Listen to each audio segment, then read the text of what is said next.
intensity elevated with each passing game, and the fans here in St. Louis hoping this will not be the final home game of their baseball season. A beautiful night for baseball, the touch of fall in the air, and we are set. This National League Championship Series coverage on TBS, presented by the new Capital One Cash Card. It is Game 5 of a best-of-7 series. The Milwaukee Brewers, the St. Louis Cardinals, in a series that is all tied at 2 games apiece. And hi, everybody. We welcome you from St. Louis alongside John Smoltz and Ron Darling. I'm Brian Anderson. This season marching its way toward the World Series. These two teams played it evenly in the regular season, and now 2-2 as we head to Game 5. And Ron, let's start with Milwaukee. Maybe the biggest win in franchise history for them last night. They evened the series at 2 games apiece. This is a ball club right now that is lined up with their 3 best pitchers. They need 2 wins, and now they have home field advantage again. Well, you know, Randy Wolf was fantastic last night, but it was really the offense from unexpected and expected hitters in the Milwaukee Brewer lineup. They've gotten some great work from Jerry Hairston, who has now 6 hits in this series, scoring fielder. And then Betancourt, a guy who struggled all season long. He has 7 hits and even drove in a run with this great slide by Junior. And when you go on, Mark Kotze in his second start got the runner over for Ryan Braun, who knocked him in. So it seems like the Brewers have wrestled some of that momentum back from the Cardinals. Fundamental baseball, and Milwaukee will send their prize off-season acquisition to the mound in Zach Greinke. Now, John, it's going to be Jaime Garcia for the St. Louis Cardinals. The Cardinals have relied on their starting pitching. They've relied more on their bullpen, however, in this particular series. They've used their bullpen a lot. Moving forward, no starters gone past 5 innings. What kind of effect will that have on them? Well, you got to feel they're pretty fortunate to be 2 games to 2 with the starters only going 5 innings. No one's gone more than 5 innings. That's going to have to change if they move forward. You look at the numbers. These are numbers you don't typically see in the postseason where it be an even split. So for Jaime Garcia, he just needs to be average. He just got to stay away from the big inning and then give his team about 6 innings and then turn it to the bullpen. And I think the top of the order's got to be able to be a little bit better. 1 for 14 for Call in his last couple games. All right, well, this is a huge swing game. You don't need to hear that. Game 5, this best-of-7 now, a best-of-3 with a World Series on the line.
lit up tonight for Game 5, and another great night for baseball here. Clear skies up above, 63 degrees. That temperature will be dropping, and we have some wind here tonight. It was a factor in last night's game, might be a factor once again in game number 5. The fourth member of our team is Craig Sager, and he's hanging out in the bleachers right where he belongs. How you doing tonight, Craig? Good, Brian. Milwaukee's Prince Fielder and Ricky Weeks have been teammates since they were in grade school in Orlando. When Prince was 13, they won a national AAU tournament, well, against 16-year-olds. Prince Fielder hitting a home run 450 feet that went out of the ballpark at the Tiger Spring Training Facility in Lakeland. Now, both were drafted by Milwaukee, as was another teammate from the Florida Hawks, Ralph Santana. Santana surprised them today with a visit. He could have sat behind home plate, but instead he's sitting out here in 501 in an area near what's known as Fielder's Triangle, from the mammoth home runs that Prince Fielder hit in 2009 to win the Home Run Derby. Now, you could have sat behind home plate. Prince says you are his target. Is he going to hit you a home run tonight? He's going to hit me one. I'll catch it. I'll be here waiting on him. All right, we'll be watching. Back to you, Brian. All right, Craig, bring it up. Out of Prince Fielder and Ricky Weeks passed, and another guy who played against Fielder and Weeks in that AAU circuit in Orlando is tonight's starting pitcher for Milwaukee, Zach Greinke, bringing it full circle from Orlando to St. Louis in Game 5. This National League Championship Series coverage on TBS, brought to you by Capital One and our Capital One starting lineups for the Milwaukee Brewers. Ron Renicky has Corey Hart back in there leading off in right field. Jerry Hairston at third base batting second. Batting third, it's Ryan Braun in left field, an MVP candidate during the regular season. Middle of the order for Renicky is Prince Fielder, Ricky Weeks, and Yuniesky Betancourt. Ron talked about Betancourt, the kind of series he has had. He's had a big one. Bottom three, Carlos Gomez in center field, Jonathan Lucroy catching, and Zach Greinke is on the mound, and he will bat ninth. And that batting order will face Jaime Garcia, the left-handed starting pitcher. It'll be his second start, John. Well, for Jaime Garcia, it's real simple. Get a better delivery, follow through, stay on the ball, keep it down in the zone. But more importantly, this time of year has a tendency to make the game go faster. He's going to have to slow it down, avoid the big inning, avoid the 4-pitch, 3-hit type situations. And that's, as a young player, very difficult to do. See if he can make up for what really was a fast-paced Milwaukee start in Milwaukee.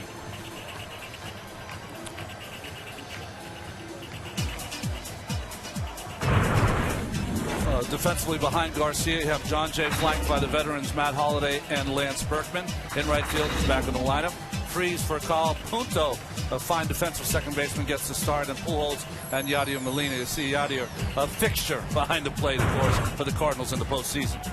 Back at Busch Stadium for Game 5, the third consecutive game here at Busch Stadium. Interesting about Jaime Garcia, he is a guy like Zach Greinke, pitches very well in his home ballpark this year, and Jaime Garcia is in his comfortable surroundings tonight at home in the home whites, and the Cardinals needing a big start from him. Bill Miller will call the balls and strikes tonight. Mike Winters, Gary Darling, Tim Timmons on the bases. The two outfield umpires, Mike Everett and Sam Holbrook. And we are ready for the first pitch. Garcia deals to Corey Hart. It's a strike, and away we go.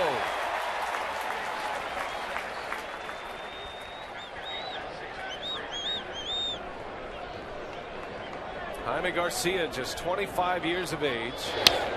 Tony La Russa was quick to point out that he is a young pitcher still learning how to pitch at the big league level. He has had a lot of success in his first couple of seasons. He was rolling right along in Game 1 before things unraveled on him in the 5th inning in Milwaukee in Game 1, which was a Brewer win, a 9-6 victory. I think Tony La Russa very comfortable with Jaime Garcia in his home ballpark. Yeah, Cardinals fans take note. 4 starts versus Milwaukee in his young career here at Busch Stadium. 2-1 with an 0.64 ERA.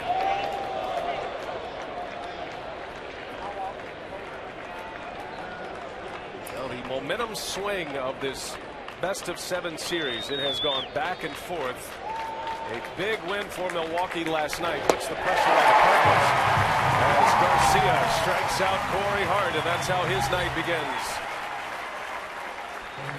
each club has made the adjustments, as this adjustment right here down in the zone is going to be the key for Jaime Garcia. But each club, when they had to do something different to turn the series, they have, whether it's the top of the order, whether it's a pitched game like Wolf yesterday, and St. Louis's turn. They're going to have to get deep in the game with their starter, give themselves a chance so that they don't feel like they have to outscore and outmaneuver everybody with a bunch of pitching changes. The longest start by a Cardinals starter in this series. Chris Carpenter went 5 innings as Jerry Hairston Jr. takes a strike. And knowing that they have to go back to Milwaukee, this game is more important, or the most important, for the Cardinals. Well, Jerry Hairston now 6 hits in this LCS. 3 of those 6 hits are doubles. That's 15 career postseason games, and now a .350 career hitter in the postseason. That includes his time with the Yankees in '09 on that World Series championship team. There's that ring proudly from the 2009 Yankees, and making a major impact on the Milwaukee Brewers of 2011.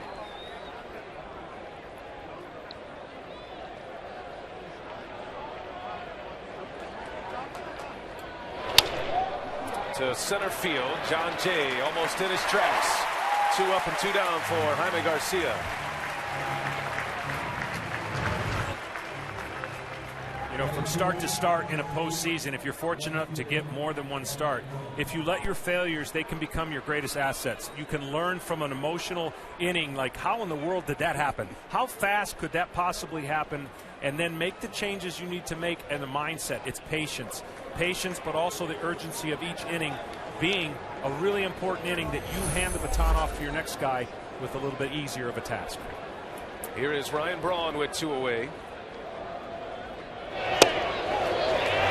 Has had a big postseason, and in this LCS has 7 hits. He's 7 for 16, a couple of doubles for Braun. He homered against Jaime Garcia in game 1.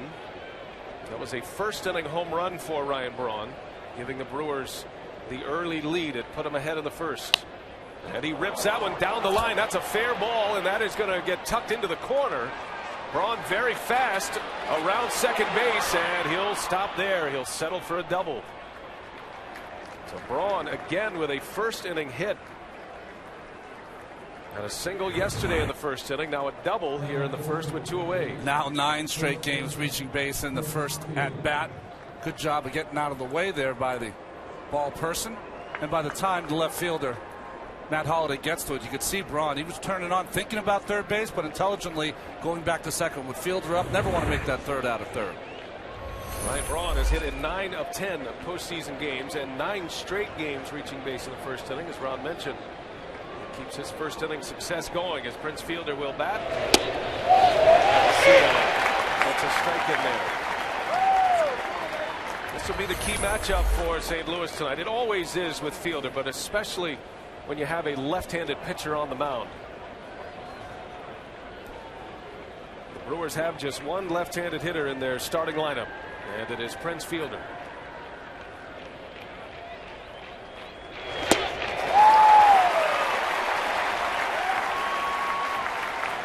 Part of the Prince Fielder story in this postseason and in this LCS has been his defense. He delivered a knockout punch on Jaime Garcia in game 1 with a 2-run home run in the 5th inning. That was the last batter Garcia would face in that inning. 25 pitches, 6 runs later. And we take you back to game 1 at Miller Park. Garcia had a 5-2 lead when the 5th inning began. That home run by Fielder made it 6-5 Milwaukee. And they would not look back. It was a 9-6 victory. Cardinals won games 2 and 3 before Milwaukee picked up the victory last night.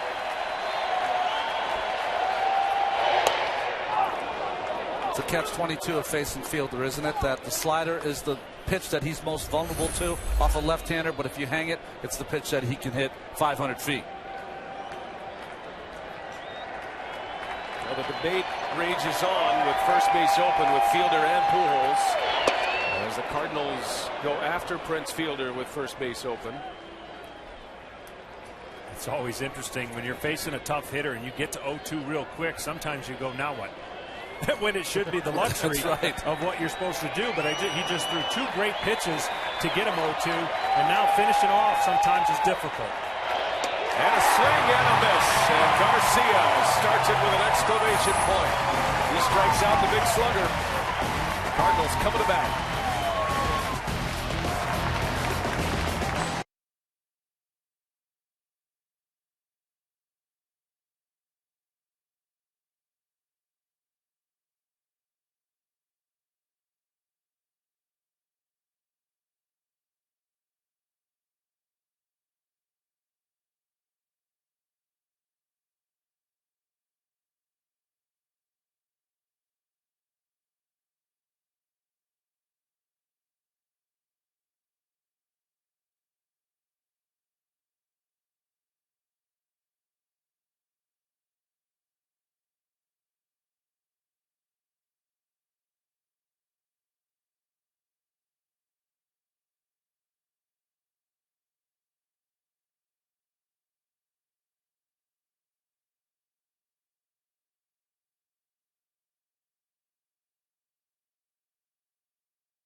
Around a 2-out double by Ryan Braun. He strikes out fielder, and now the Cardinals are coming up. Starting lineups brought to you by the new Capital One Cash Card. Rafael Furcal, the switch hitter, shortstop, leads off. Then John Jay back in the 2-hole tonight with Albert Pujols batting third. In the middle, it's Lance Berkman, Matt Holliday in left field, David Freese over at third base, and the bottom 3 for Tony La Russa, Yadier Molina, Nick Punto at second base, and Jaime Garcia on the mound. And that will be the lineup to face Zach Greinke. Greinke in his second start. And Furcal takes a strike. See the numbers on Zach Greinke this postseason, making his 3rd postseason start of his career. Well, for Greinke, a lot of pitchers may not have splits that differentiate as much as Greinke. 11-0 at home, 5-6 on the road. Much higher ERA. I'd say that's a significant stat when you think about a guy who loves pitching at home. Greinke in his 8th year, he was the big pickup this offseason, traded from the Royals to the Brewers, bolstering the starting pitching rotation that really was the hallmark of this Milwaukee team, known as an offensive club that could bang with the best of them, but has been their pitching. And we saw it last night with Randy Wolf, that has carried Milwaukee this far in the postseason. I'm going to be interested to see when Zach Greinke uses his curveball. I thought last game he's got a good curveball, but some questions on when he used it. He sees the films, as do we. Fly ball right to Corey Hart for out number 1. Ron, how about the Brewers defensively tonight? We start out in the outfield. Hart's going to be back in that lineup in right field. Carlos Gomez can go get him in center. Braun, of course, with a lot of speed left. Their infield, Hairston, Betancourt, Weeks, and fielder. That has been every game. And Lucroy is back behind the plate. 25-year-old catcher Jonathan Lucroy working with Zach Greinke. Greinke was praising Lucroy after his last start. His ability to block pitches. Greinke spends a lot of time in the dirt with those breaking balls. Here's John Jay back in the 2-hole tonight with the left-handed starter on the mound last night. Jay hit 8th. He has flourished batting second in front of Albert Pujols in this series. When you watch John Jay hit, you don't get a batting stance and effort like you get from him from most players these days. They all have probably pretty rote kind of mechanics, a lot of movement with his hands. Most players today offensively want to try to eliminate any kind of moving parts when the ball is coming. He's just the opposite. Tips with his hands, elbows moving, and that big strong swing.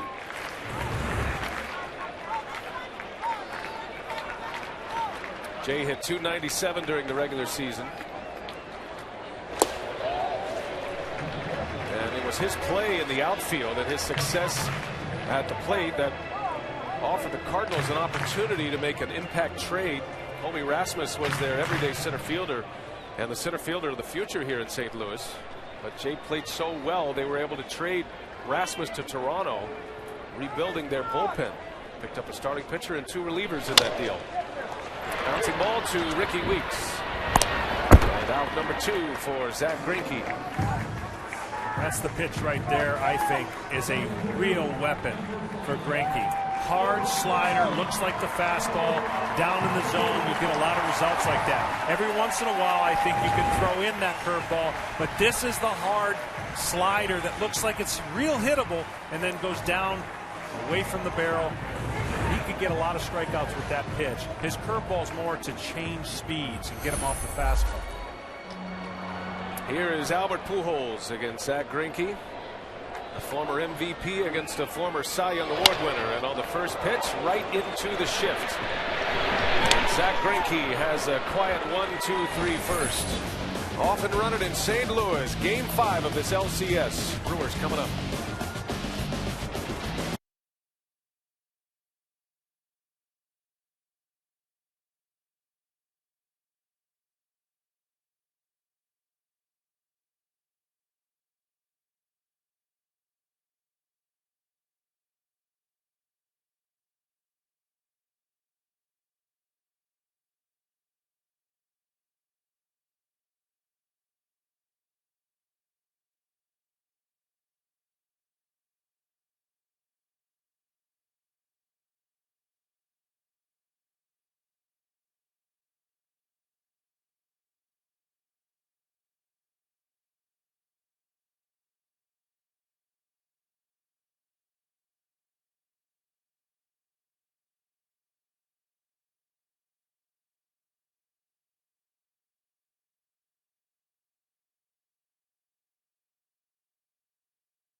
We head to the second inning, and this National League Championship Series coverage on TBS brought to you in HD by BMW, the ultimate driving machine.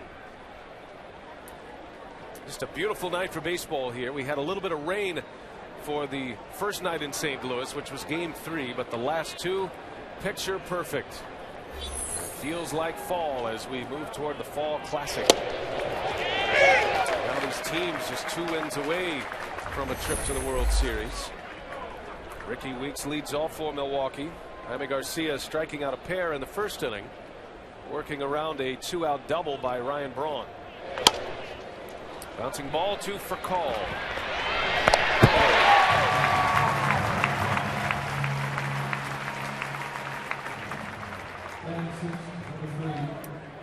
Now these two teams playing so evenly throughout the year. They were 9-9 in the regular season, now 2-2 in the postseason. Interesting that Milwaukee won 8 of the first 11 games, while the Cardinals have won 8 of the last 11 games. But they sit here today with 11 wins apiece, and whoever wins 2 of the next 3 is going to be moving on.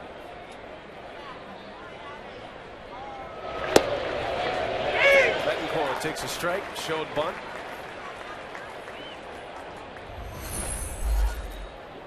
Yuni Betancourt out of Cuba in his first postseason, and he is making his mark. 7 hits and 16 at bats in this LCS as he takes strike 2.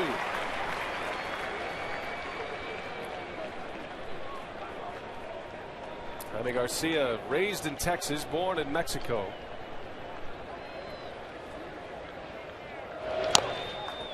And an international flair in this series. South of the border and from north of the border as well. A couple of Canadians on the Brewers roster. Their closer, John Axford.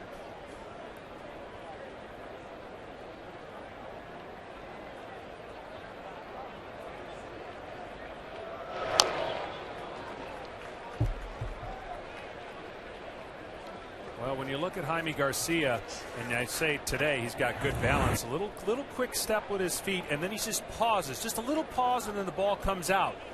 And when he's on, he's delivering the ball down, good follow through, not pulling off of it. Good timing so far to start this game. A swing and a miss. He puts one right by Betancourt. Third strikeout for Jaime Garcia. 2 quick outs here in the second. What could happen to a pitcher, especially when you start giving up some hits, those feet get quicker, everything else gets quicker, and this pause is not as apparent, and he starts racing to home plate. Now, it may not be as much physically racing, your mind's racing, and that tension gets you off of the area you want to throw the baseball to. The guy that gets the most successful at this time of the year is the one that can slow the game down, and everything doesn't happen fast, because this game can be fast-paced. Facing Carlos Gomez with 2 away. Jaime Garcia was a 13-game winner this year. That matched his total from last year, which was his rookie season. Gomez off the end of the bat. Long run for Matt Holliday, and that's going to fall for a base hit. So Carlos Gomez with a 2-out hit. Second consecutive inning the Brewers have a man on with 2 away. And I want to finish that thought so that people at home understand. I don't talk about slow your mechanics down, slow your brain and your thinking down so that you're not racing in the what if scenarios and what if I do this and what if the next guy gets a hit. It's going back to the closest resemblance of a everyday start, and it's so different because you know you're not going to last as long. It's a shorter leash, but it's hard to get your brain not to think about, boy, if I could go 7 innings and only give up 1 run. Forget about 7 innings. 1 pitch. As Jonathan Lucroy takes the ball. Any tricks, John, you can offer? Yeah, I know the biggest thing for me personally is, and I know I got asked this all the time, I could not pitch 35 regular season games like I pitched a postseason game. For every inning he pitched in the postseason was like 2.5 for me because you put that much effort in. He doesn't know if he's going to pitch again. So pitch it like it's your last game you'll ever pitch, and then if your team responds and you respond, you'll get a chance to pitch in the World Series. But it's really that much more mentally challenging because of the atmosphere you're dealing with. You don't get post and pregame conferences when you're in a regular season. You have to talk about it, think about it, so might as well treat it like the last game you're going to pitch. Now Garcia even in the count, a ball and a strike on Lucroy.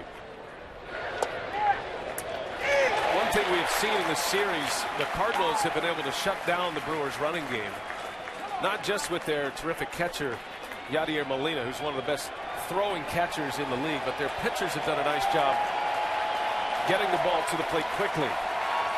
Very few stolen base opportunities for Milwaukee so far. The Brewers have one of their best base stealers on now in Gomez.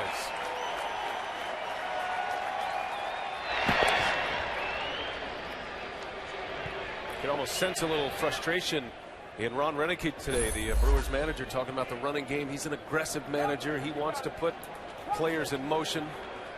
Gomez caught just twice this year. He stole 16 bases and missed a couple of months with a broken collarbone this season. That's an interesting shot right there. You saw Renick peering into the dugout of the Cardinals. What you're trying to do as a manager, you're trying to pick up La Russa, what kind of signs he might be giving to his catcher Molina to see if he's tipping his hand on when he wants the pitcher Garcia to throw to first or to come home.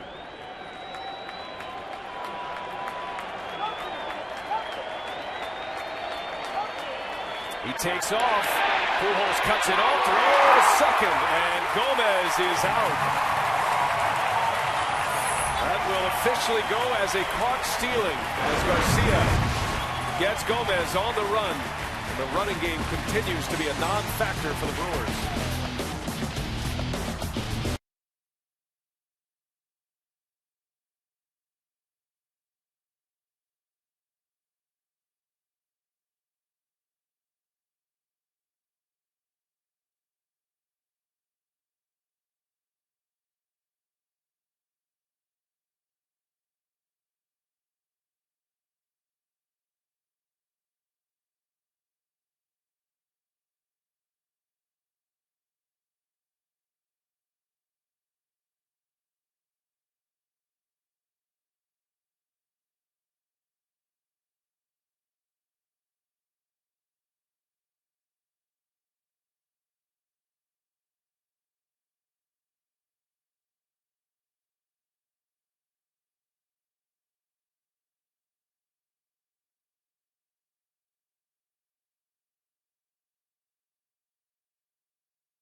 John controlling the running game more than just the responsibility of the catcher.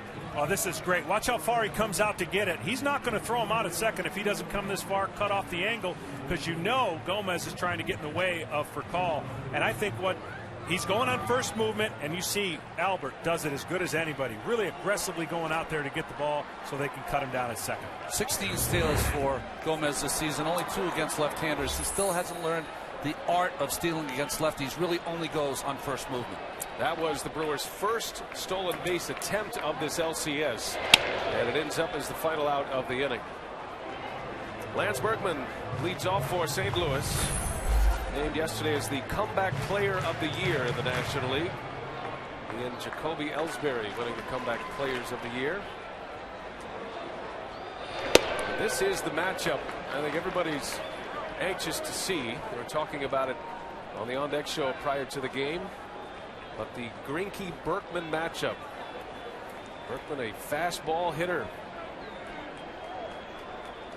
Lifetime against Greinke, Lance Berkman is 5 for 12 against him. And he rips one to center field. That's a base hit. Gomez cuts it off. And there's your answer in the first round between these two. Well, there's two areas that Berkman can handle off Greinke. That fastball is up and away. He's great at getting on top of that fastball and hitting line drives, but he also has a real strength down and in with that slider if he gets it from Greinke. So both ways that are strengths for Greinke, also strengths for Berkman.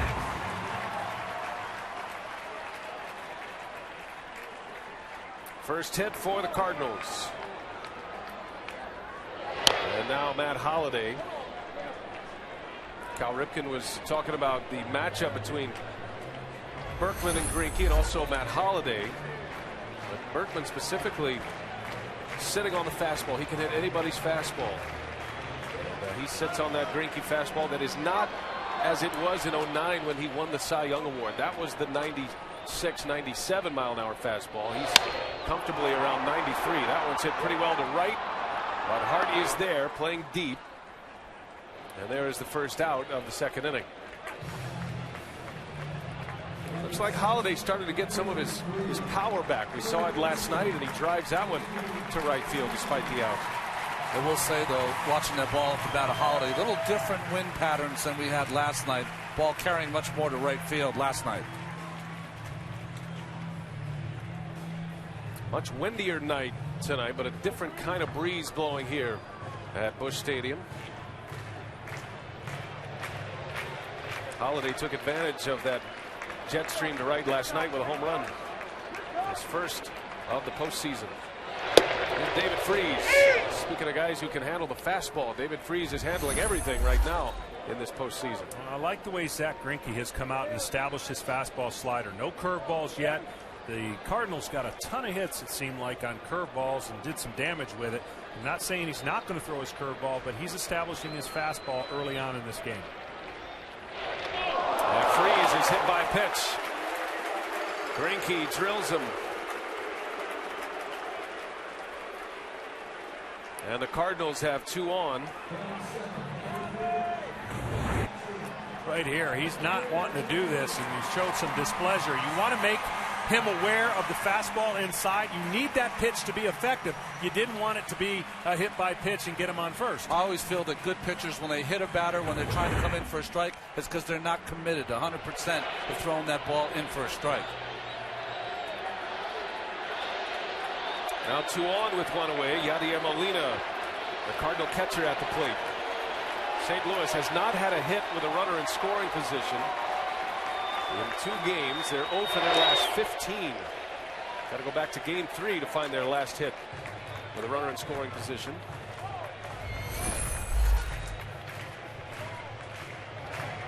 Couple schools of thought. When you're trying to pitch in, you can pitch in early for effect. It opens up away late.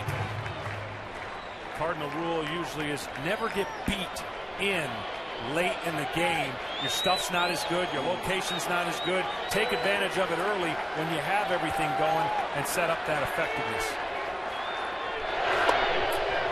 Slow breaking ball for Zach Greinke in there for a strike.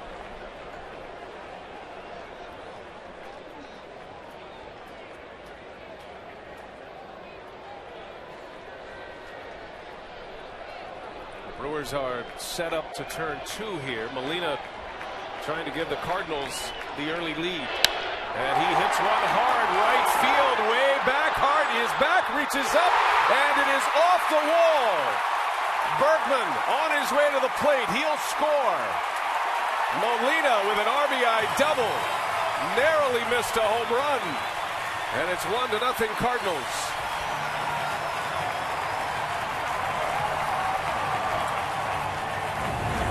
Well, we saw Hart go back on a ball earlier in this series, the first game of this series.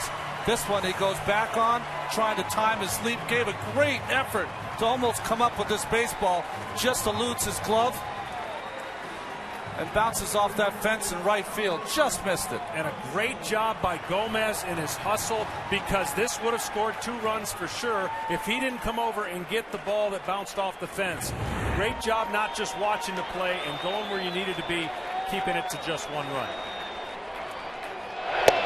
Here's Nick Punto who takes a strike. The runners had to hold ground just in case Hart caught that baseball.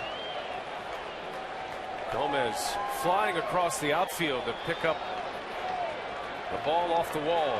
One run is in for St. Louis. The infield is in for Milwaukee. Zach Greinke is in the windup here. As Punto takes strike two. Got a call on a high fastball.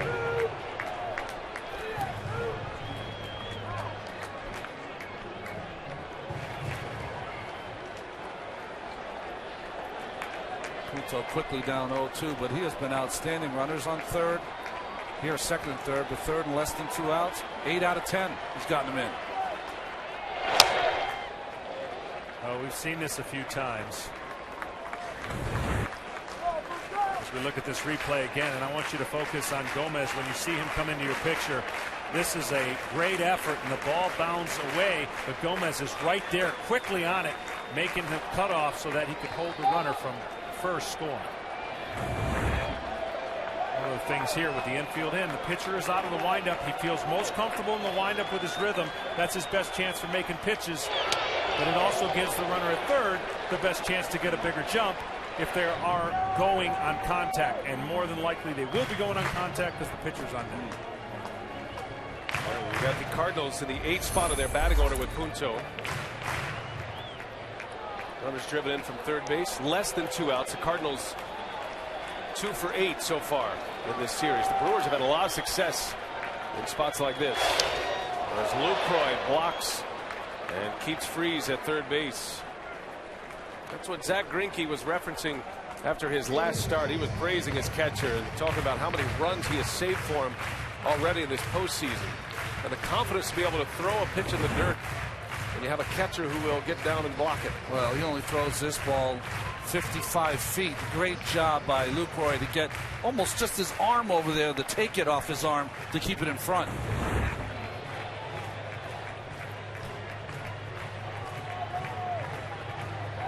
Seen Punto swing through a high fastball before. It's typically not what you want to try to do because you can get a fly ball a little bit easier, but with Zach's fastball here, maybe he can beat him upstairs on a 2-2 count after a couple pitches have been down.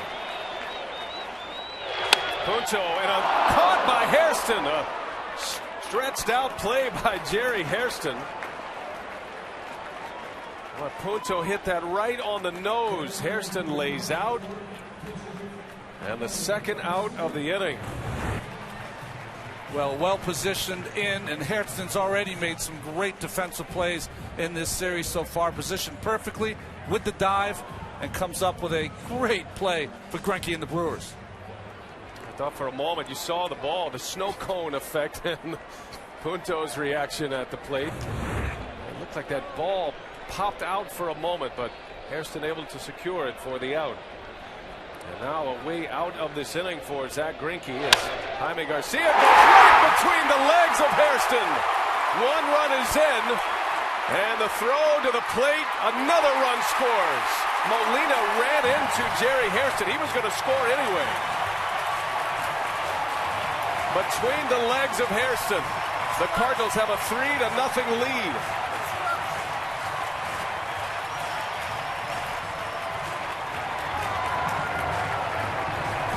Was I singing the praises of Hairston's defensive play? Well, this one, not so good. Catches just the lip of the grass and the dirt, and that keeps that ball down. Just hits it, keeps it down instead of having bounce up, and it beats Hairston between the wickets. You can see that interference there. Molina running into Hairston. That would have ensured that he was going to score the run anyway, and the third base umpire right on top of it. Yeah, Tim Timmons calling obstruction right away. Didn't matter where the throw was headed. The ball in play. Garcia could have advanced, but Molina was going to score the run. So it is Molina who drives in a run with a double. And he scores the third Cardinal run. Jerry Hairston makes a fantastic play for out number 2. Lets one go right between his legs with the pitcher at the plate. And 2 runs are in. The Cardinals with a big early lead. Just what they were looking for tonight in their home ballpark.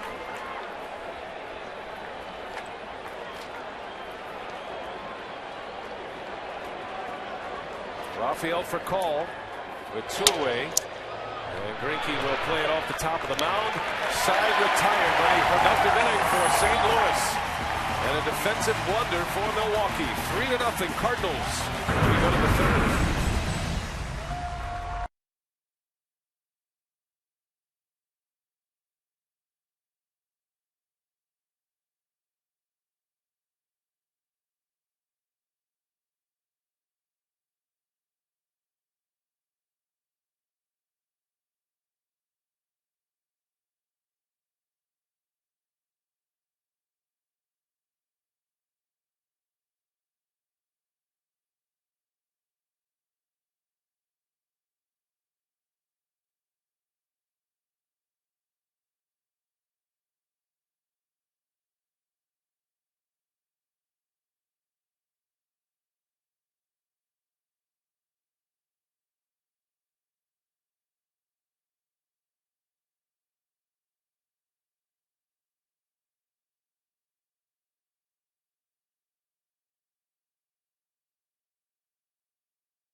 This National League Championship Series coverage on TBS is presented by the new Capital One Cash Card. Busch Stadium, St. Louis. And they were roaring just a moment ago as the Cardinals get 3 on the board. An RBI double from Molina. And a 2-run error between the legs of Jerry Hairston at third base. To the third we go. Jonathan Lucroy will lead off. Jaime Garcia now pitching with a lead, which is similar to what he had in Milwaukee in Game 1. Carried a 5-2 lead into that 5th inning in Game 1 and didn't make it through the 5th inning. Tony La Russa hoping for better results tonight. Lucroy was at the plate when Carlos Gomez was caught stealing. Into center field, shallow center. Jay got a good jump, makes the play for out number 1.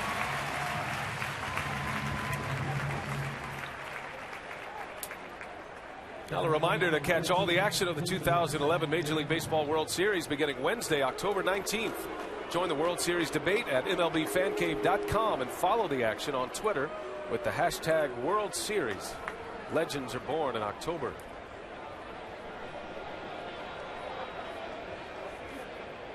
One out for Zach Greinke, the Milwaukee pitcher.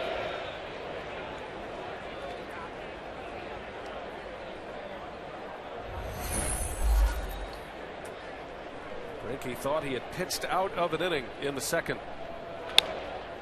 And he shoots that through the hole for a base hit. Both of these pitchers, Ron, can swing the bats a little bit, both Greinke and Garcia. Well, Greinke grew up playing shortstop as a kid and always has had a good bat.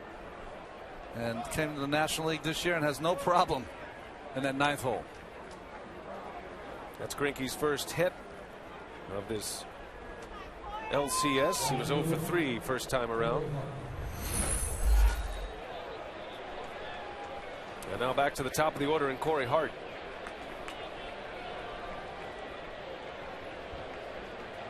Hart just one hit in this series. He was a strikeout victim his last time up. John, you're a big believer in shutdown innings, and we've talked a lot about it, but it's so elevated in the postseason. After your team gives you some runs, pitcher comes back on the mound trying to put up a 0. Yeah, it's really important. Game one for Garcia did not go so well. 6 runs came in shutdown innings, and certainly, you know, more than anything else, it's a momentum kill, and it's a feel good for your team. When your team rewards you with runs, it's really important you go reward them with a 0.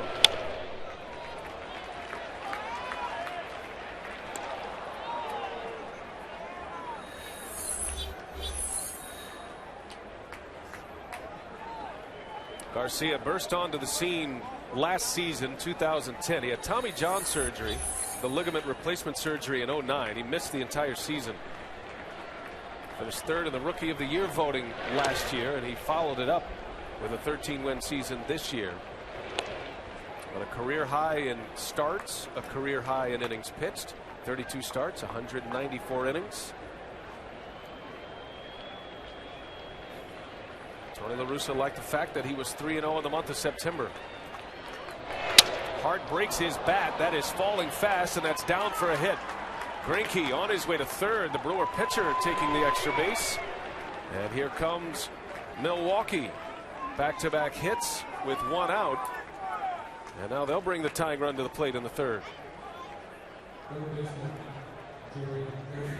when you see a broken bat hit, you say to yourself, well, it's a good pitch by the pitcher and not for the hitter, but that's not true. The ball was up in the strike zone a little bit for Garcia. He's a guy that's got to live around the knees.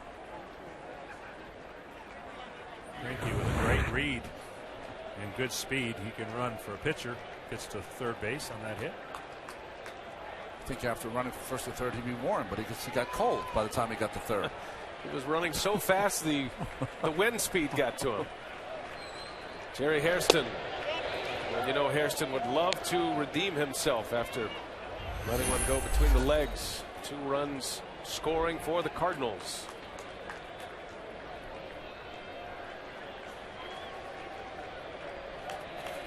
Hairston flew out to center field in the 1st inning. Garcia pounds a strike in there. Garcia does induce a lot of ground ball double plays. As a matter of fact, he finished 3rd in the National League with 25 ground ball double plays. As Ron was saying, you got to stay down in the strike zone to do that. And that's where he has to be successful.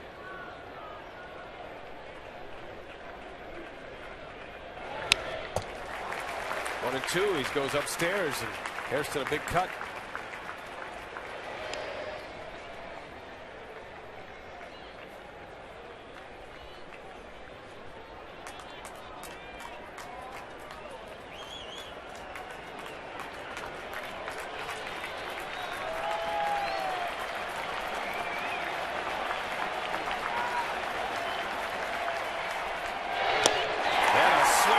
He got him. A strikeout for Garcia. That's a big one. Out number 2.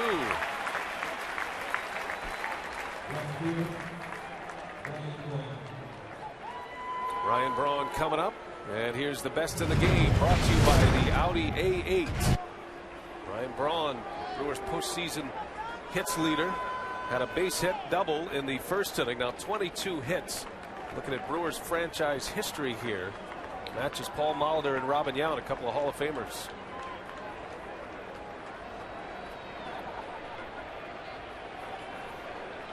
Braun bats with runners at the corners.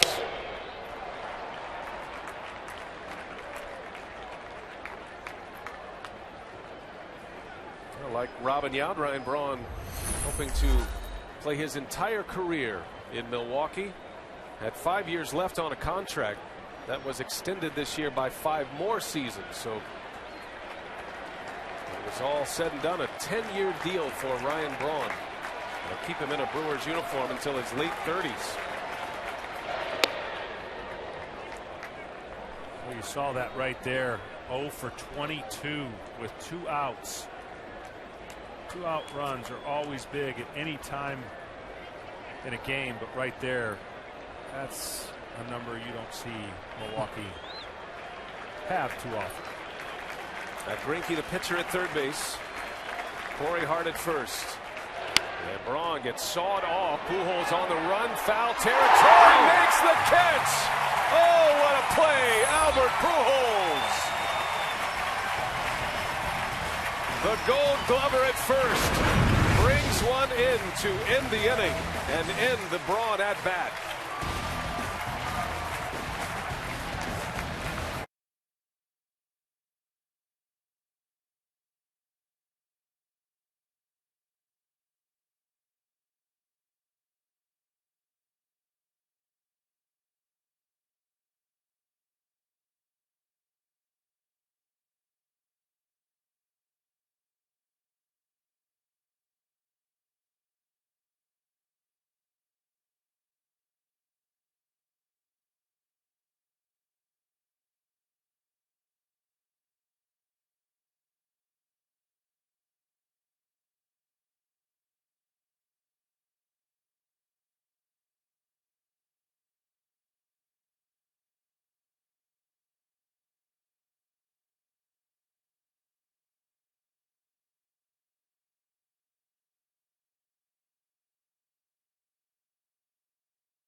Brewers 3-0 in Game 5, and pound-for-pound king Manny Pac-Man Pacquiao puts his welterweight title on the line against three-division world champion Juan Manuel Marquez. It's a fierce rivalry. It comes to you Saturday, November 12th, live on pay-per-view.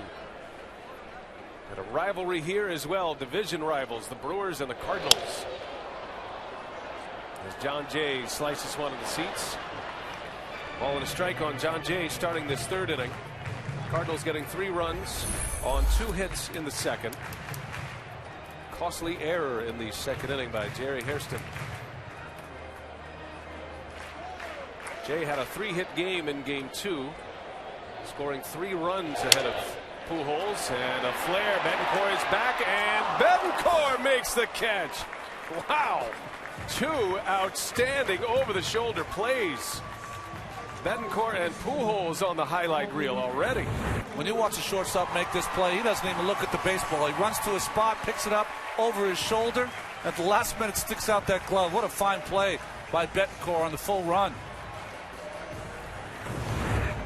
Might have one-upped Albert Pujols. So the first out for Greinke, and now Pujols will hit.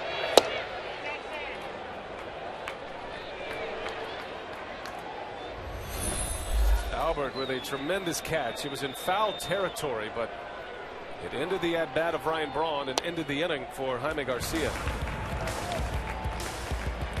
Well, we always talk about his offense, but defensively as good as they get. 2 gold gloves for Albert Pujols, and then making like a tight end over the shoulder catch. Zach Greinke needed a defensive play, did not get it. Garcia did.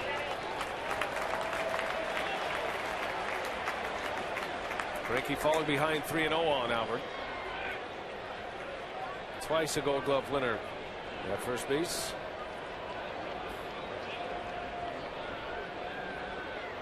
Pujols will swing away 3-0 at times. Not this time. He takes ball 4. And the Cardinals have a base runner for Lance Berkman.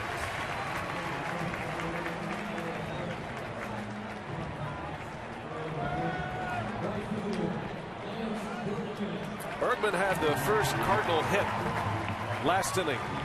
Started it with a single. He hit it hard to center field.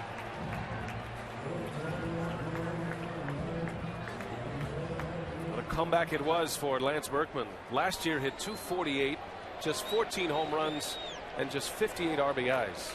A .301 hitter this year. 31 homers, 94 runs batted in.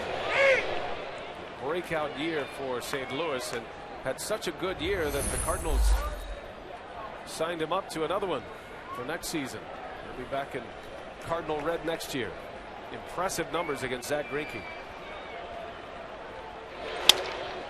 Bouncing ball, an odd setup here for the Brewers. They go 6-5-3 and they cannot turn it. With the shift on, it puts the middle infielders in unusual positions. So the put out at second base officially goes 6-5, but Berkman reaches on a fielder's choice. Well, nice play here by Betancourt, but if you're going to have someone who's playing third base, you want Hairston, who's played a lot of shortstop in his career. Going to his left, that's a play you usually see from a second baseman as Betancourt gets that ball to Hairston. Jerry Hairston right in the middle of it defensively here tonight.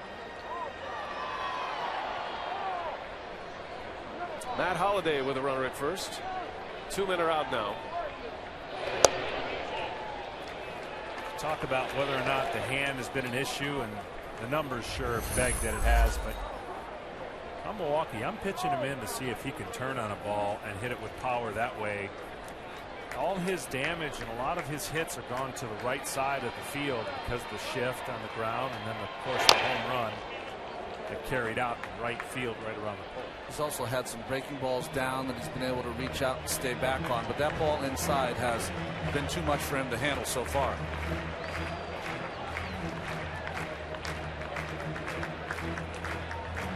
Holliday did double to left center yesterday. He pulled one. It was a breaking ball from Randy Wolf, however.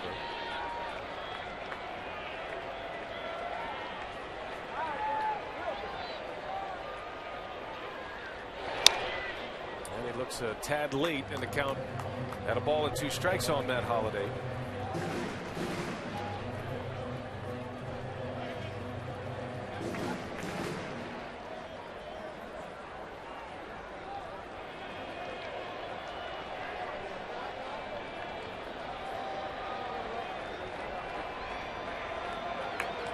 Berkman takes off, and he will swipe second base without a throw. He got a big jump.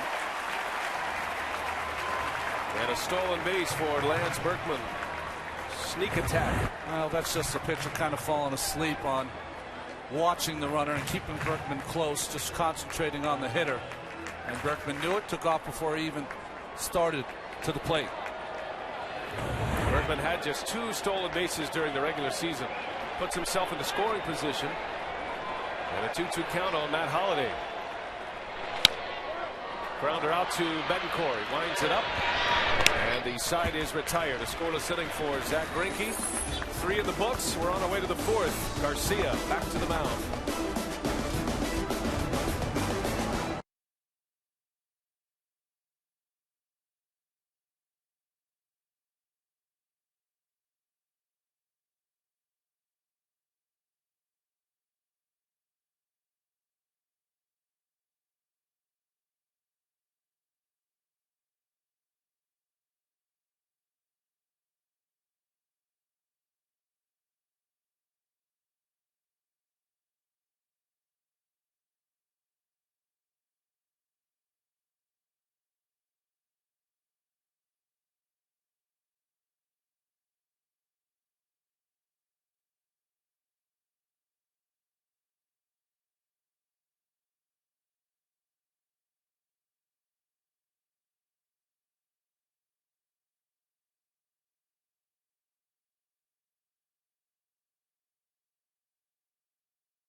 Nothing as we go to the fourth. The Conan Blimp and aerial coverage brought to you by AT&T. Rethink possible. Make sure you don't miss a moment of Conan.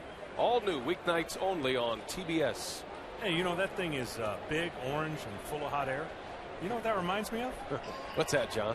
Boot Shambi. Buddy. We send our best out to John Shambi. He's unable to call this game. Got a bit of a laryngitis. A colleague in the business and unable to work on the radio, so it's a nice shout out for him. Yeah, you know, I'm along sure with the insult. that. Yeah, I'm sure he'll appreciate being called orange and full of hot air. Well, the orange is the hair. Prince Fielder starting it off for Milwaukee in the fourth. Fielder, Weeks, and Betancourt due up against Jaime Garcia. He's posted 3 shutouts so far, but the Brewers have 4 hits in the first 3 innings.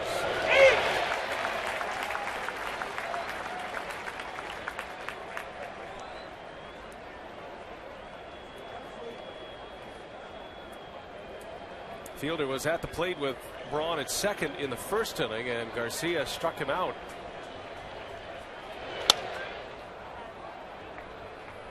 Well, it was a big moment in the first inning, and he got to 0-2 real quick, and this is how he did it. Just a real good curveball for a strike and a hard slider, swing and a miss. Then he tried to make him perfect, tried to get him to chase, that's fine. Then he threw a fastball that cut away, and another good curveball for a swing and a miss. See what he gives him on a 1-2. Fielder pulls one out to Punto. And there is out number 1. Jaime Garcia putting together an impressive streak against Milwaukee. No earned runs allowed by Garcia against the Brewers here at Busch Stadium, covering 28 plus innings now. We talked about these starters not going more than 5 innings. It's not like the Cardinals haven't gone and gotten them some runs early. They've scored first every game in this series. But credit Milwaukee and their firepower. They took advantage of some pitches up in the zone and really put some crooked numbers up there and knocked out the starting pitchers. Ricky Weeks with 1 away. Back up the middle. Right there, Punto. 2 outs for Garcia. Well positioned second baseman for the Cardinals.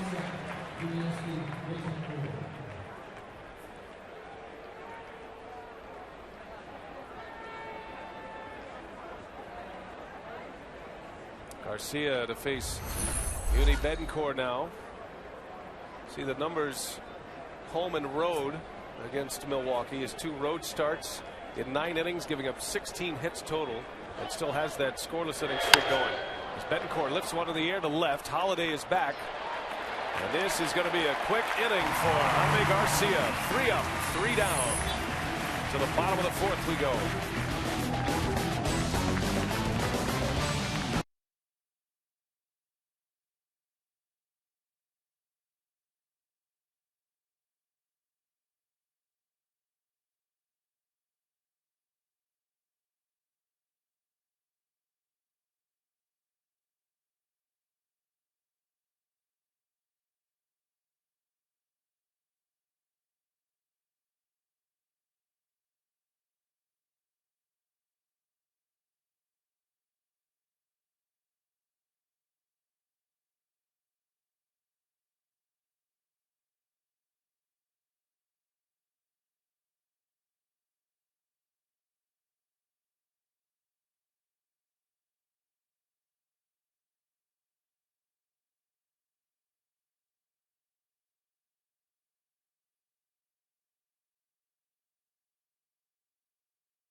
Tuesday, prepare for nerd domination. Don't miss the Big Bang Theory, all new to TBS. Tuesday, Wednesday, and Thursday night, starting this Tuesday. Downtown St. Louis. And Game 5 of this best-of-7 National League Championship Series. Zach Greinke back on the mound. He starts his 4th inning of work. David Freese will lead off. Cardinals scoring 3 runs in the 2nd inning. And 1 is earned against Greinke.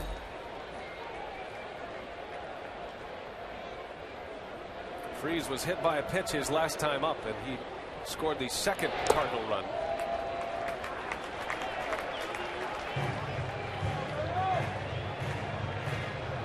Saw the numbers for Zach Greinke in his postseason, an ERA over 8, but Milwaukee's been able to win both of his starts.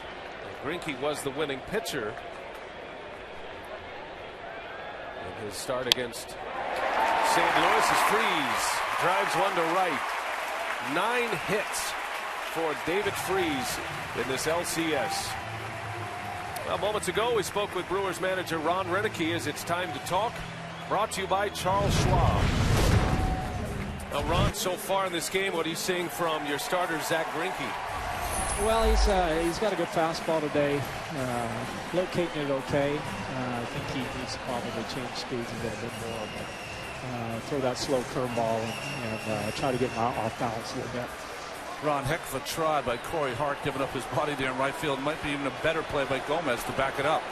Yeah, I thought he had a chance at it. Molina's, again, giving us some tough at bats, and he squared it up good. I thought Corey had a chance, a nice effort, just didn't quite get it. And we thank Ron Roenicke for his time between innings.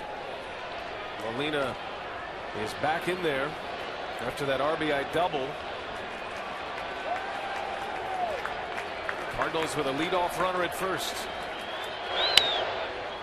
A little flare, long run. Ricky Weeks is back. Cannot make the play. It's down for a hit. And 2 on for the Cardinals. 2nd hit of the night for Yadier Molina. Ron Roenicke just referenced Molina's tough at-bats against the Brewers, and he comes up with his 2nd hit of the night. Well, he gets jammed, but Ricky Weeks, who hurt that ankle in the middle of the season, has been slowed just enough and wasn't able to get back there to make that play. We saw it an inning earlier. Bettencourt make a fine play and just out of the reach of Ricky Weeks.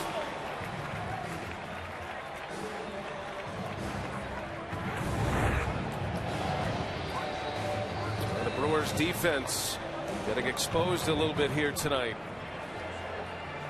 Interesting decision here for Tony La Russa. 1st and 2nd, nobody out. Pitchers on deck.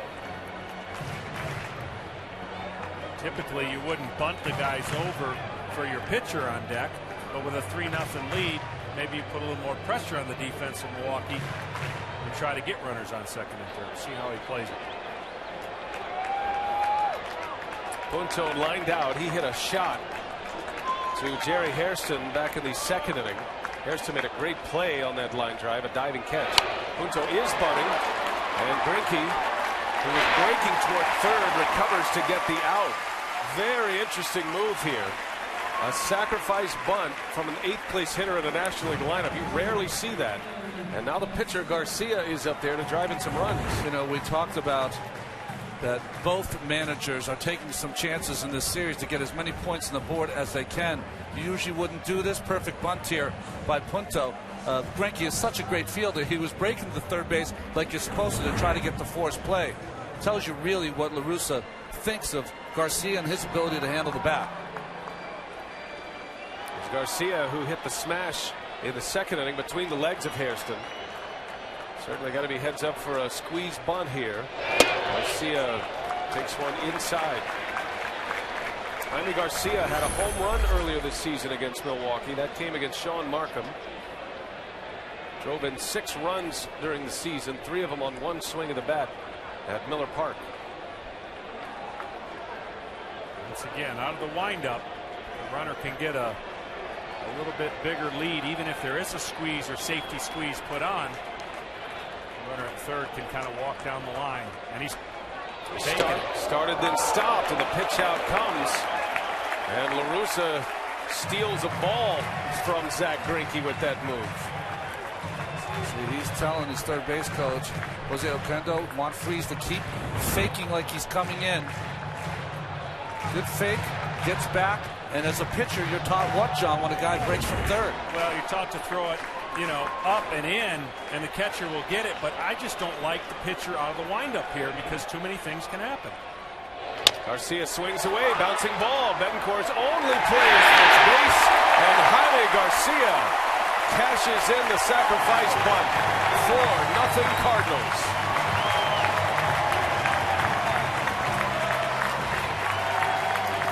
Well, we're going to see here the infield's in, Ron. He really doesn't have a chance because you can get a real good jump. No one wanted to take a chance right here. Still in the beginning part of the game. A big inning can start. See, the difference is out of the windup, Freese gets 2 to 3 more steps than he would if he was in the stretch. That gave Betancourt no time to make that play at home. Now 2 outs, runner at third. And Rafael Furcal trying to add to this Cardinal lead.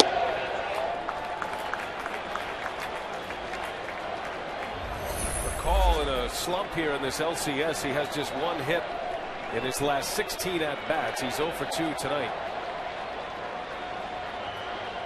3 for 20 total. That was the slow curveball that Ron Renicky was calling for from his starting pitcher.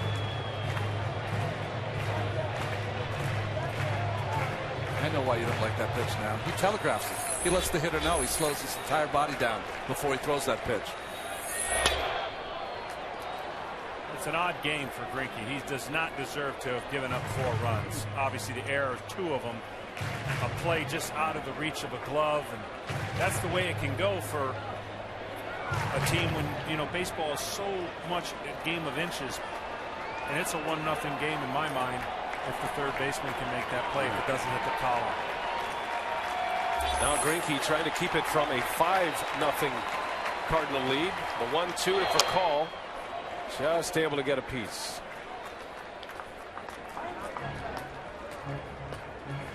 Where the pressure is for me when you look at the 2 outs, 1-2 count, and home and road splits there for Greinke, pretty stark, right?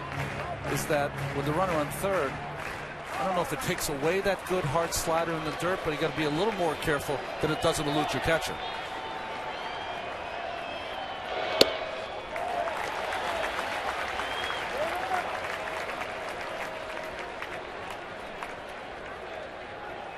A gutsy move by Cardinal manager Tony La Russa. A sacrifice bunt with his 8th place hitter. And it has led to a run as Garcia puts the bat on the ball. And now for call into center. Gomez coming in, lays out and makes the catch. Carlos Gomez. A beautiful catch in center field to end the inning. That could be big. Speedy Gomez brings it in. Side retired.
Back at Busch Stadium, St. Louis, and the Cardinals now lead it 4-0. Carlos Gomez, who made that fine catch to end the fourth, saving another Cardinal run, will lead off against Jaime Garcia. Gomez singled his last time up. The Brewers have 4 hits, as do the Cardinals, but Garcia still a 0 on the board. He's pitching a shutout through the first 4 innings. This has been the nemesis inning for St. Louis starting pitchers in this series. Only Chris Carpenter has been able to get through the 5th. Tony La Russa asking a lot out of his bullpen in this series. Calling that a foul ball. La Russa wanting an explanation. What he wanted, Tony wanted to have it checked to the first base umpire if he swung or not. He didn't hear the call of the foul ball. And now Ron Renick's saying that's a ball, or asking if it was foul. And Bill Miller, the old-fashioned way, giving his explanation via the shout. And there is the strikeout. Garcia strikes out Gomez. Moments ago, we spoke with Cardinal manager Tony La Russa. As it's time to talk, brought to you by Charles Schwab. Okay, Tony, allow us into your mind. You bunt with your 8th place hitter, trying to set up an inning there with your pitcher coming up. Well, you have 2 shots. I mean, Jaime actually has a real nice stroke. And then if he makes an out, you still got Cal, who's been tough on Greinke. So you got 2 chances to put the ball in play, and it turned out all right. We had the contact. David got a nice break. Tony, describe to our audience how special a player Yadier Molina is. How about 20 on a scale of 10 in every category? I mean, I said I'd pay just to be here and watch him 162 games. He does everything as good as it can be done on the defensive side, and you've seen he's one of the toughest outs in our lineup. And thanks to Tony La Russa, chat between innings as Jonathan Lucroy comes up with an infield hit. We'll play that interview back. Yadier Molina with 2 hits and an RBI. Let's take you back to the Lucroy infield hit. Pujols almost brought it down. He can get to just about anything. Look how far off the base he plays. You're a starting pitcher. You got to get over to first on just about any play. Garcia didn't cover right away, and that might have cost him an out there.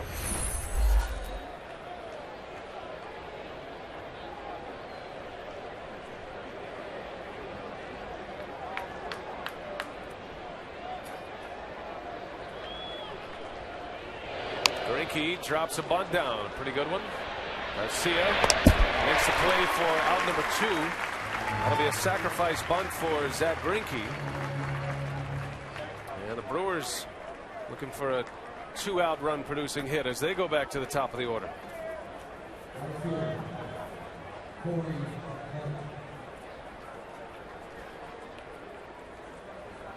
Better time to snap out of your 2-out runs. Goose egg that Milwaukee has had. Feel like you're still in the game. You get a hit here. Feel a little bit better about yourself. No 2-out runs scored in this series. Hart has big power. He's a guy that can give you a quick strike at the plate.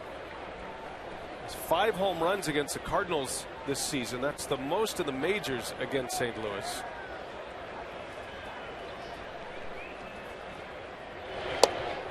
During the regular season, Hart hit 26 home runs, but finds himself down in the count. No balls and 2 strikes.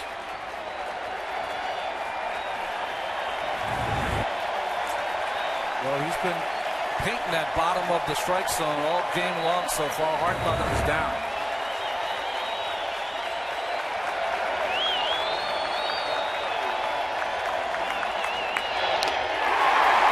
Just got a piece.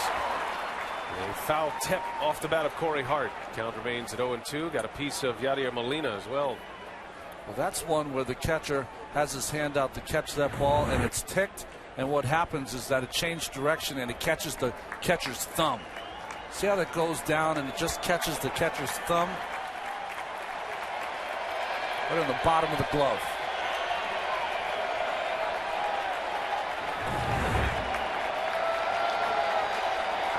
Another 0-2 from Garcia.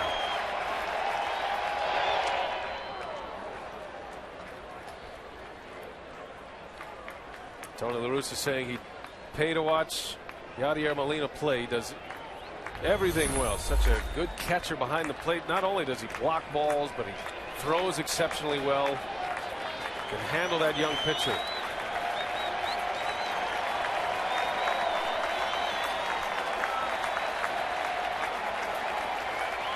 Lucroy out at second. And the count evens at 2 balls and 2 strikes. Now, when you have a young pitcher like Jaime Garcia, just 25 years of age, just his 2nd year, that might be the most important aspect of your catcher. Knows just when to settle him down or speed him up.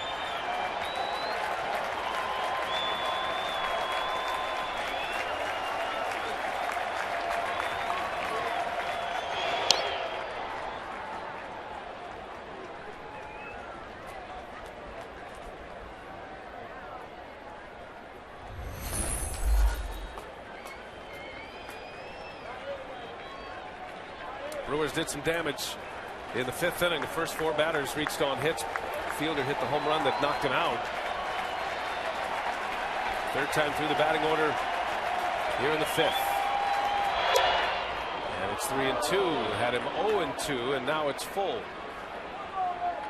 Good discipline there by Hart. I thought that was a real good pitch to get a swing over the ball down low, but good discipline. Hasn't thrown one pitch away to Hart in this at bat. Down the line, foul. Hart checking his bat. Corey Hart's power is to right center. 2-time All-Star for Milwaukee. Did not start in last night's game. It was Nigel Morgan hitting in the leadoff spot. Unusual leadoff hitter in Corey Hart. Not your prototypical leadoff man.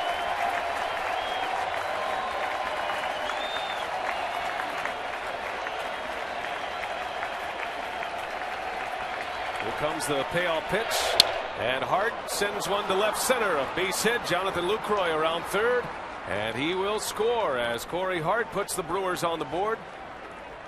The first 2-out run produced by Milwaukee. And Hart drives him in to make it 4-1 St. Louis.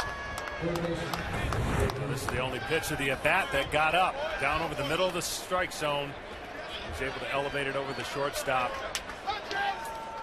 You almost felt like Corey Hart was going to have a good game tonight. Really, for lack of a better term, benched last night with Kotze in right field, and comes back with some line drives.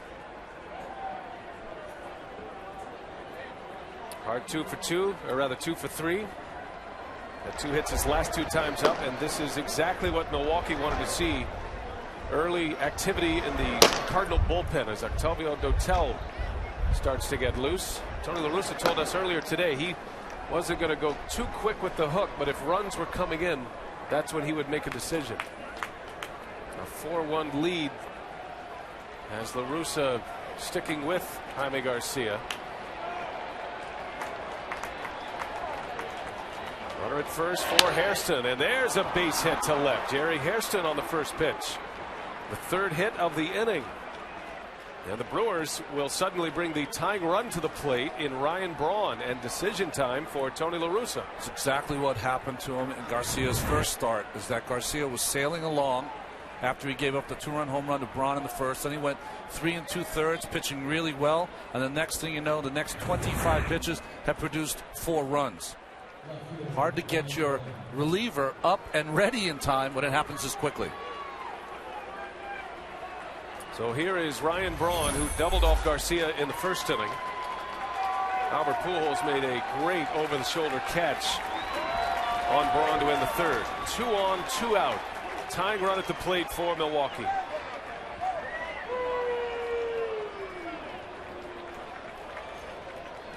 Every pitcher has a moment where they start reminding themselves of what could go wrong or what did go wrong. You got to eliminate it from your mind. You've got to make pitches. Albert's going to come out. Maybe another way of stalling some time. But as a pitcher, this is a big moment to prove to yourself, forget the team, prove to yourself that you can make a pitch and get a big out against arguably one of the best hitters in the National League with the tying run at the plate. They were stalling. Dotel is ready. And here comes Tony La Russa. So the Cardinal manager going back to his bullpen, and yet another night when a St. Louis starter cannot get through the fifth. Garcia will give the ball to his skipper. We'll take a timeout. Dotel coming in with Braun at the plate.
Does as a pitcher.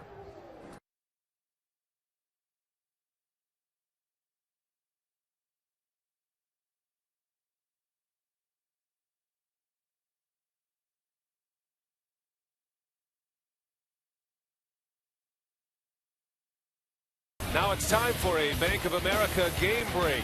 American League Championship Series off tonight, but Nelson Cruz, what an impact he has had. The home run ball, a big part of it, hit a grand slam that was a game winner. And then yesterday, or 2 days ago, I beg your pardon, hit a 3-run home run for the Texas Rangers. The former Brewer farmhand, he came up with Prince Fielder and Ricky Weeks.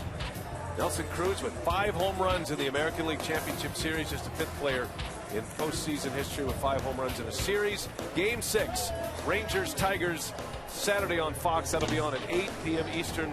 Joe Buck, Tim McCarville will have the call as that series returns to Arlington, and the Rangers a win away from a World Series.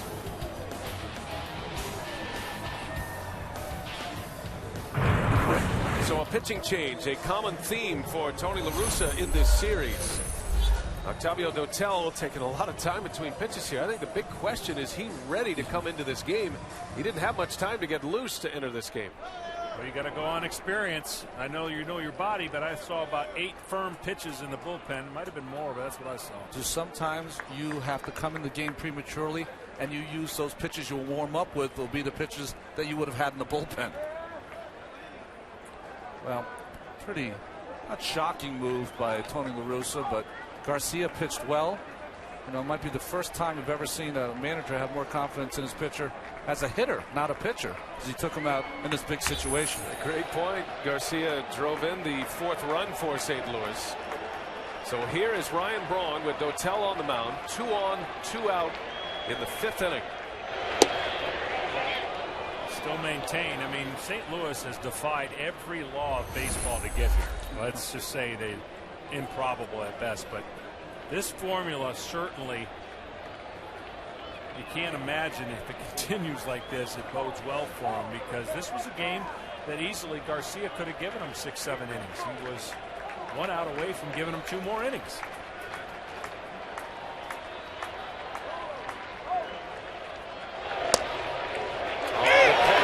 Called strike. The use of the bullpen almost feels like a robbing Peter to pay Paul kind of thing. We got the benefit of this one.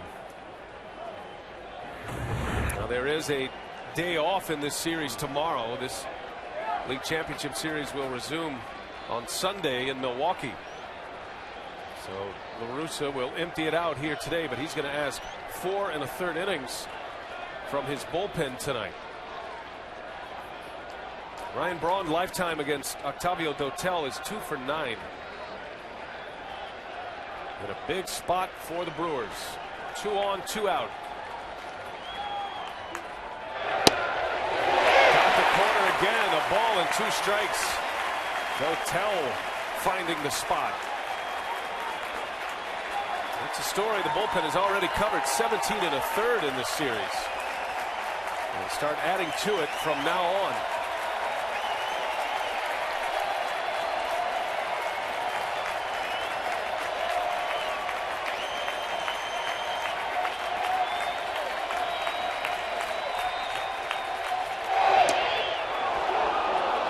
To that same spot, missed it by a little bit, and it goes to 2-2. Ryan Braun, one of the best 2-strike hitters in all of baseball. He finished 3rd in the National League in 2-strike hits this year. His last at bat against Dotel, he was hitting the ball out of the ballpark on a slider from Dotel. The 2-2. Braun slices one foul. So far he's come in and hasn't thrown a pitch above the knees. Everything is in a tight little quadrant in the outside part of the plate. Staying stubborn on that side. Making Braun try to make the adjustment.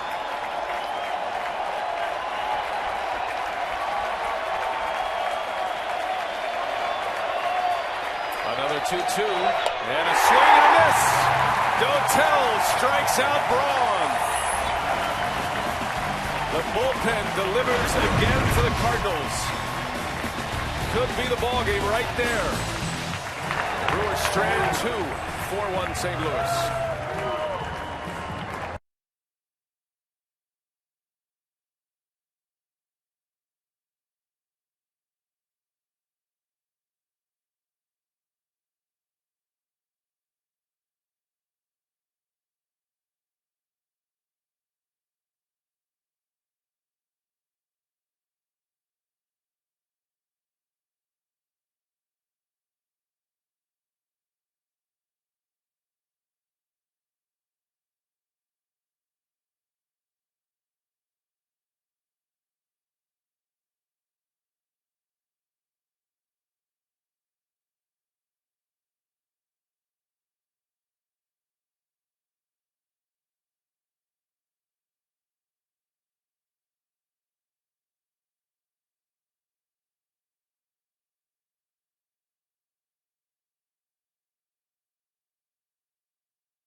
Let's take a look at the language of the game brought to you by Foster's. And tonight we're talking about quality starts by teams. Phillies and the Giants, the top two. The Milwaukee Brewers with 98 quality starts, a quality start 6 innings or more and 3 earned runs or less, making our 2 pitchers cringe up here. You're not going to find that with the Cardinals in the postseason, I'll tell you that. Man. Bump that up by an inning and it's a better stat. Yeah, 7 innings, 3 runs. John Jay breaks his bat and a fly ball out to Corey Hart. Zach Greinke retires Jay to start the 5th inning. So the Brewers get a run in the 5th inning, but Dotel strikes out Ryan Braun to end it, stranding 2 base runners. Very rarely in a National League game will you say a pitcher that's losing in the game longer than the guy who is winning the game. But Greinke stays as Garcia is out after 4 2/3. Greinke has given up the 4 runs at this point, 2 of them earned. Albert Pujols with 1 away.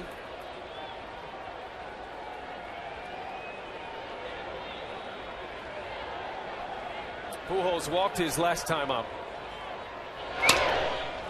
On the ground towards second. Weeks backhands. Low throw. Fielder can't handle it.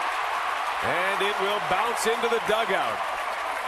Well, the Brewers are kicking it around the ballpark tonight. It's another error for Ricky Weeks. You get an opportunity to retire Albert Pujols and don't take advantage. You're asking for it. Well, occasionally when you play these shifts, you're putting people in positions that they've never been before. We know that Ricky Weeks, you said it before, Brian, has a strong arm, but makes a poor throw here and no chance for Fielder to make that play. He had a lot more time than he thought. He could have stood up straight and fired a strike over there, but rushed his throw. Weeks with his 3rd error in this series. And the 2nd error for Milwaukee in this game. Now a runner at second for Lance Berkman.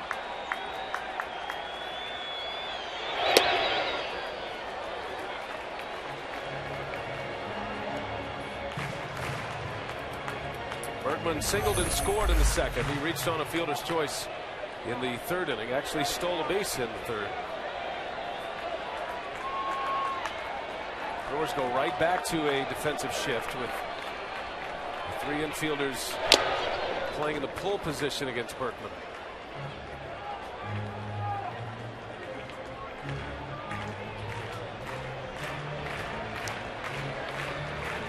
Greinke does not force his fastball, and he has that delivery that comes out very athletic, and he lands correctly, and he uses the inside part of his left leg, and that fastball has more life. When he forces it, trying to get it in an area, it then has less life and less effectiveness against the Cardinal hitters.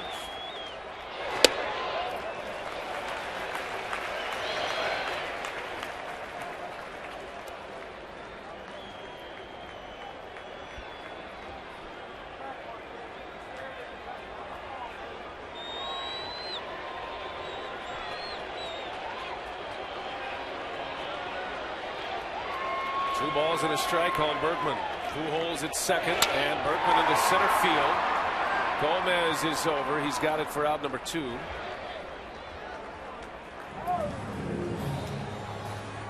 Pujols stays put at second base, and it'll be Matt Holliday.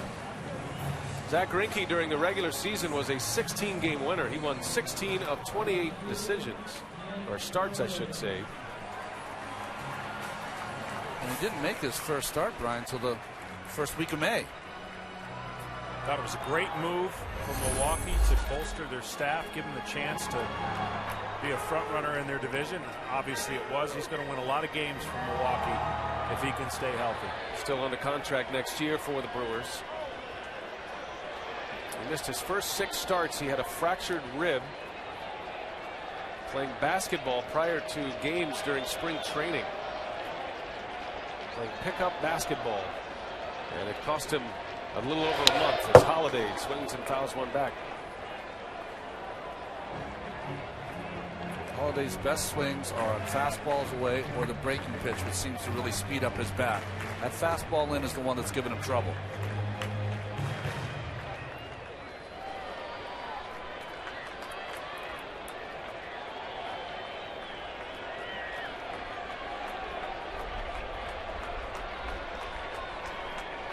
Holiday is hitless tonight against Greinke. And he comes in there with a fastball.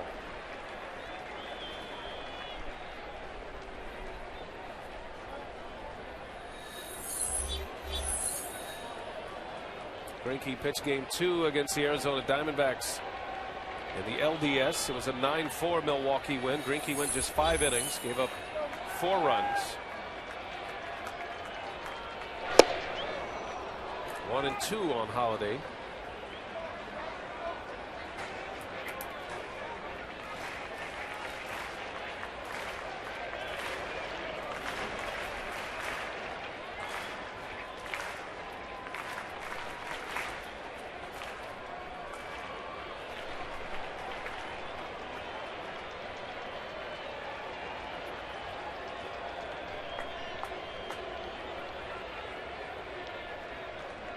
You got Albert Pujols at second base. You saw Lucroy ask for that pitch up in the strike zone. I think Greinke felt like Pujols might be relaying some of that information. He steps off, and now he's going to bring Lucroy out. You can't give directionals when you're catching with a guy on second. One of the easiest way to steal signs is when your catcher is giving, let's say, a series of 3 or 4 signs, and when he goes to a fastball, he points to a position on the plate. If he does that, then you absolutely know he's coming with the number 1. Got to disguise those signs. Just hope that you and the pitcher are on the same wavelength.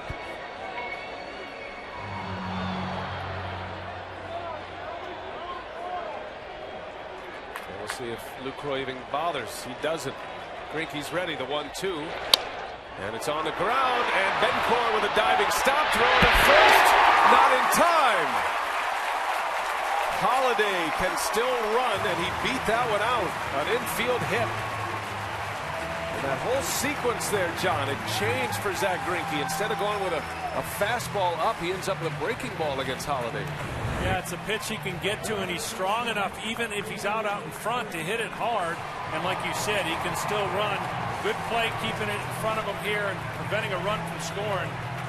But again, sometimes you got to make a hitter do something against you before you try to change your approach. And he was not able to handle the fastball in, Ron, like you talked about. Saw Pujols thinking if that ball got away from fielder at all, he would have tried to score in that play. But fine try by Betancourt. Saves a run for the time being. Runners at the corners now, and the hottest Cardinal hitter, David Freese, at the plate.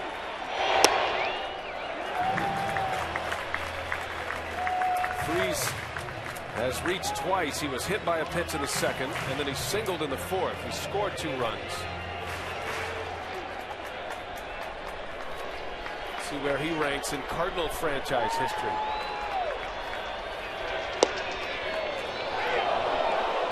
Got a piece of the corner, says Bill Miller. 1-1 on David Freese. Remember now, in game 2 in the 5th inning, same circumstance. Albert Pujols, who gets probably about 20 to 30 feet off the third base bag, allowed him to read a ball in the dirt and score on a wild pitch.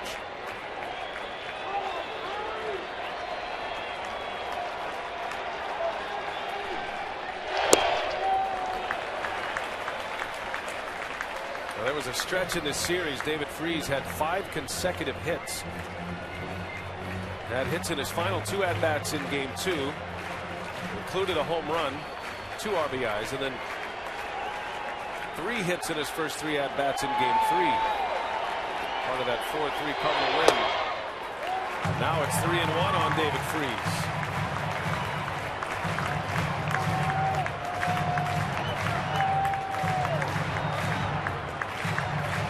This inning should be over. Remember the error by Weeks on the ground ball by Pujols. An error and an infield hit. The Cardinals threatening to add to their lead. Freese walks, bases loaded.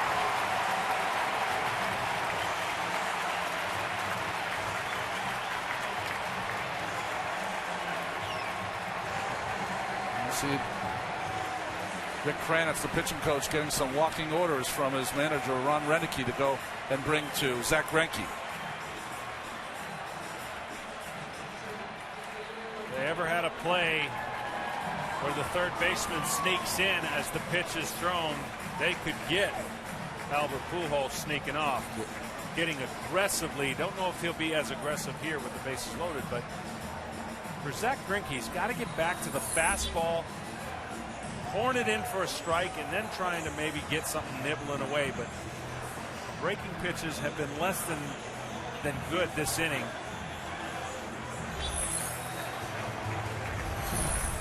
Well, Kranitz has had his say. You saw a shot of Cameron Lowe in the bullpen. Greinke without a strikeout tonight. He is a strikeout pitcher. Had over 200 Ks during the regular season. In a spot here against Yadier Molina, the free swinger.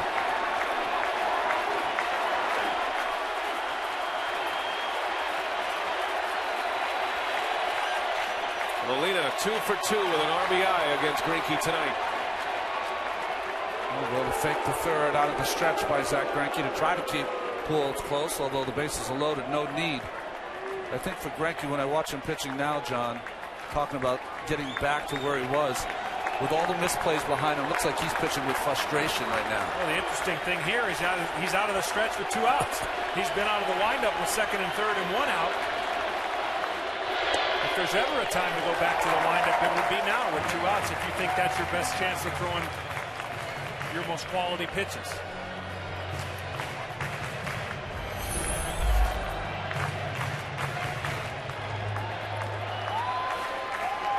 Greinke did not give up a hit in the regular season with the bases loaded in 14 at-bats. As Molina takes an off-speed pitch. Slow curve from Zach Greinke.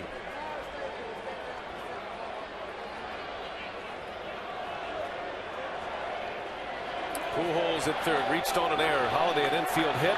Freeze walked. Big spot for the Cardinals. Maybe a put-away inning here in the 5th. Back to the windup goes Greinke.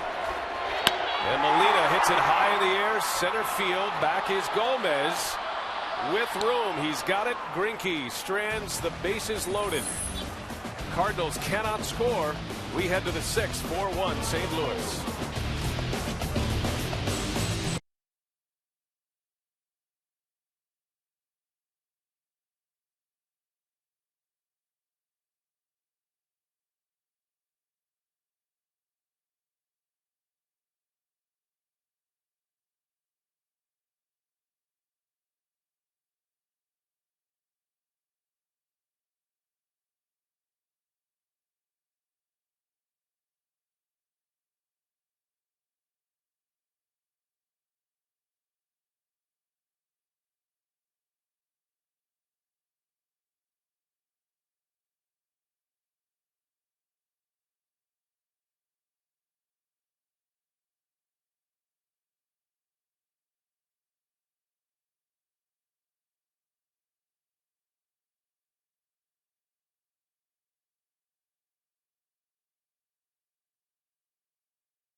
This National League Championship Series coverage on TBS is presented by the new Capital One Cash Card. 5 in the books, downtown St. Louis. And a beautiful shot from up above as you look down on Busch Stadium. 4-1 Cardinals. St. Louis scored 3 runs in the second inning. 2 errors by the Brewers. The first one led to 2 runs. The error in the 5th did not, as Greinke was able to pitch out of it. Stranding the bases loaded. Now Dotel to start an inning. He finished out the 5th, striking out Braun. He faces Fielder to begin the 6th.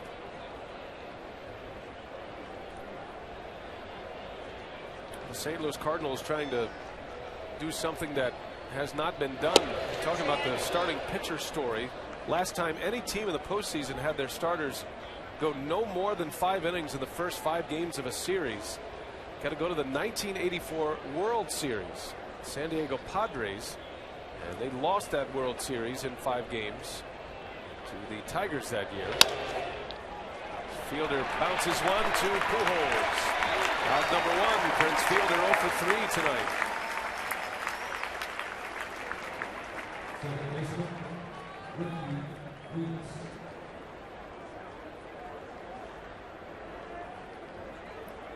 What was interesting about the '84 World Series, the San Diego starters went just 10 1/3 innings combined in the 5 games of that of that World Series.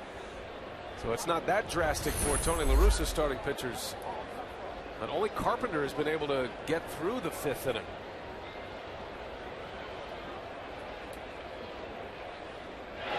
Yet here they are, all tied at 2 apiece in the series and with a 4-1 lead in Game 5.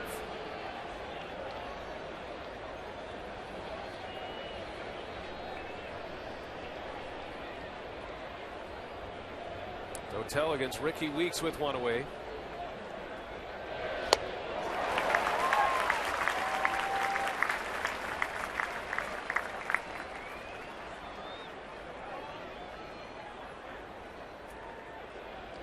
Rick Kranitz discussion with his battery.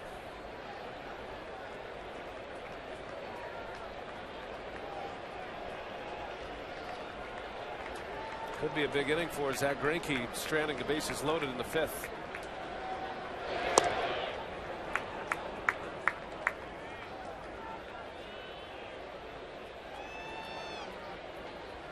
The Cardinal bullpen was stellar in Game 3. 12 up, 12 down for the bullpen following up Chris Carpenter. And holding down the Brewers, a 4-3 St. Louis win.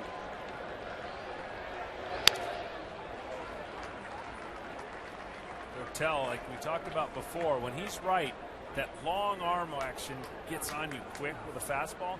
His slider doesn't break a ton. He's got a curveball also, but all he's got to do is show that that slider might start in at all and break a little bit, and you get these hitters just that quick movement like it might be inside. And he's had success in this series in the last 2 times he's come in.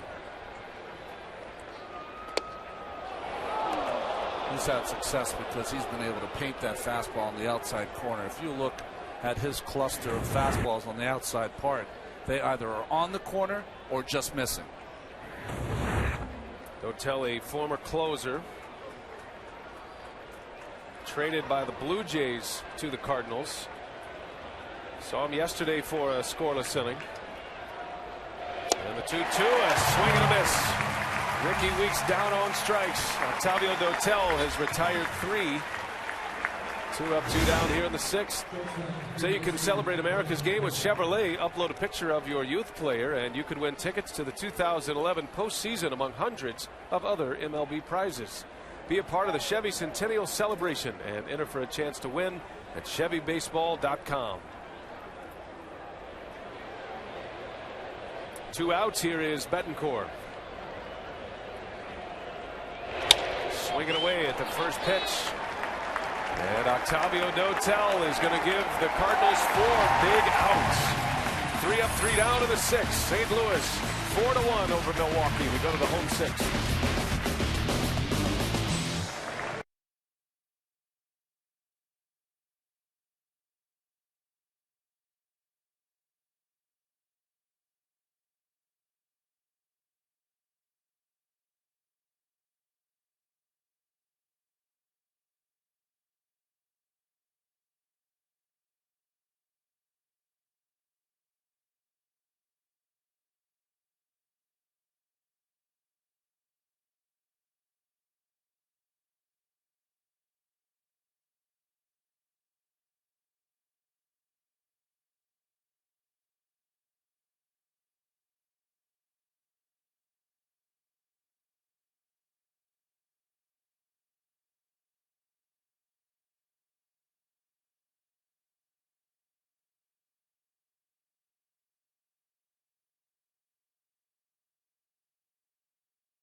Second inning for St. Louis. They added one in the fourth.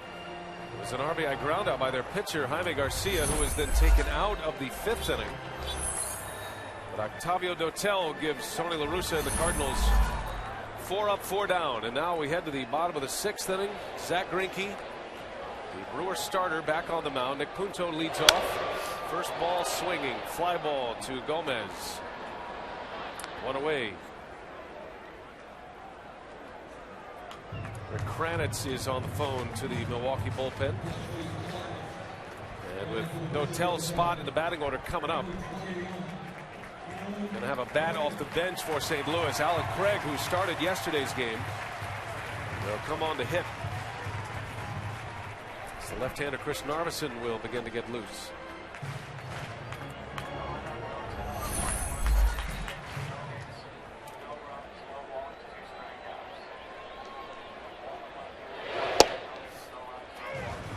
Alan Craig yesterday. How about the pitch he hit out against Randy Wolf? 2 solo home runs by St. Louis in yesterday's game. Matt Holliday and Alan Craig took one off the shoe tops and into the Cardinal bullpen. See, to me, that's a better speed for the curveball. Still enough change of speeds. 81 miles an hour versus 66. Yeah. It has more of an effect, I think, for changing the eyes of the hitter than a 66 mile an hour. You can mix a couple of them, but that's the kind of curveball. A hard slider, whatever you want to call it.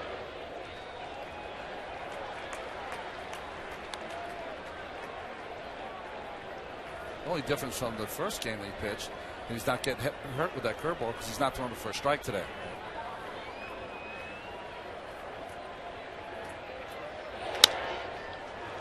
Backhanded by Betancourt. Long throw, and Fielder digs this one out.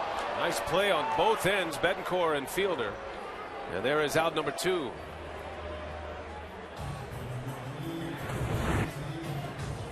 Well, nice play by Betancourt to get there. And we've seen all series long, only once did he not have a pickup, did Prince Fielder. Gets there, sets himself, and Fielder makes a nice play. That's an area of weakness for the Brewers. Their infield defense, especially Fielder at first base and the picks, but he has saved a bunch of outs in the series already. Had a game saver yesterday, perhaps, for Milwaukee on a pick in the dirt. 2 outs, top of the order. Rafael Furcal against Greinke. And a broken bat, base hit. That's going to bounce fair, and it'll go to the corner. Furcal on his way to second. It's a 2-out double for Rafael Furcal. He was in a long skid at the plate, one for his last 17 before that base hit.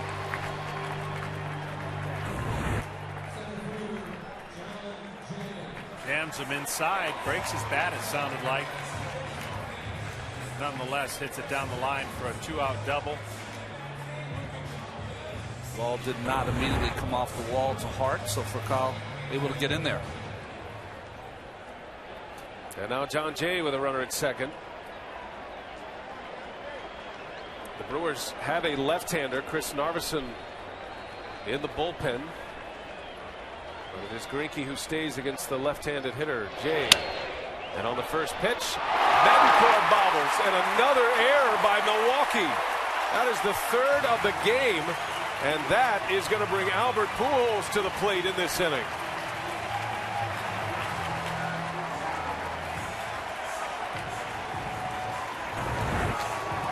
Well, sometimes it's shocking in the postseason when you see teams that have gotten here and played well all year long start to make errors. And to me, errors come from a little bit of frustration, come from inability to get that ball in front of him, and even more so, I think, feeling a little bit of the pressure here in this 5th game of the series. 5 errors in this series by Milwaukee. And in the postseason, they have committed 8 errors in the 10 games, 3 of those coming tonight. The first one led to 2 runs. The second error, Greinke was able to strand the bases loaded.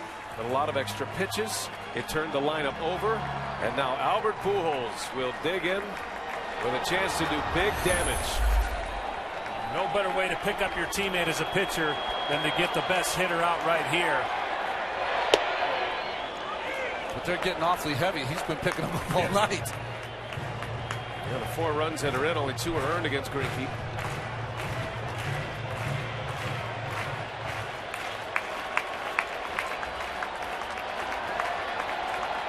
First and third, 2 away. Down to the dirt, Luke Croy blocks it. Keeps for call at third base.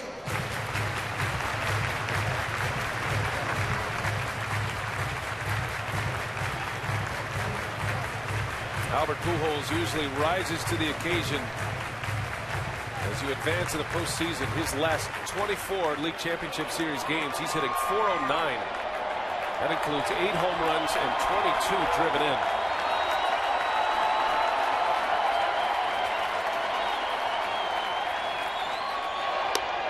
Tied him up. Greinke comes inside with a fastball, and it's 1-2. An awkward swing by Pujols, which you don't see very often.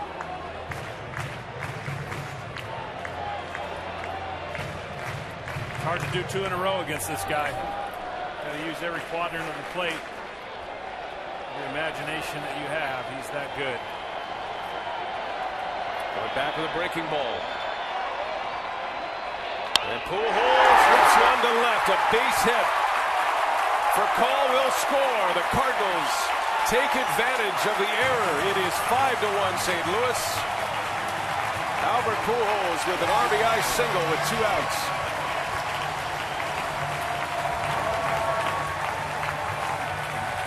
And here comes the Brewer manager. Now this is just a slider right down the middle. Had him set up for something in the dirt. And that balance and that swing. You hate seeing it as a pitcher. Well, the inability to make plays to the Brewers. I bet you Ron Rennike's tempted to take the team out, but he elects to take Greinke out.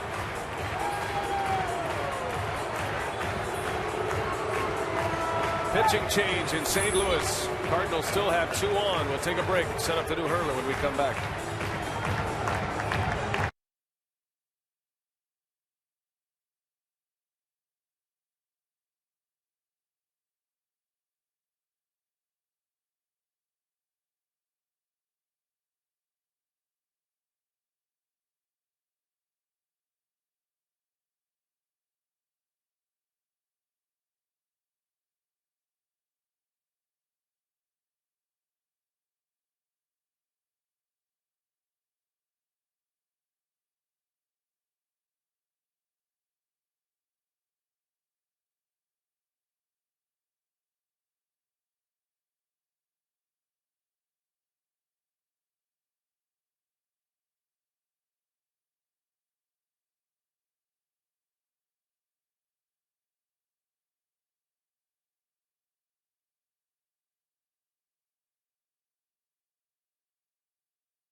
They lead 5-1, still 2 on, a pitching change here at Busch Stadium.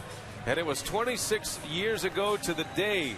Ozzie Smith's magical home run in 1985. It was Game 5 of the NLCS against the Dodgers.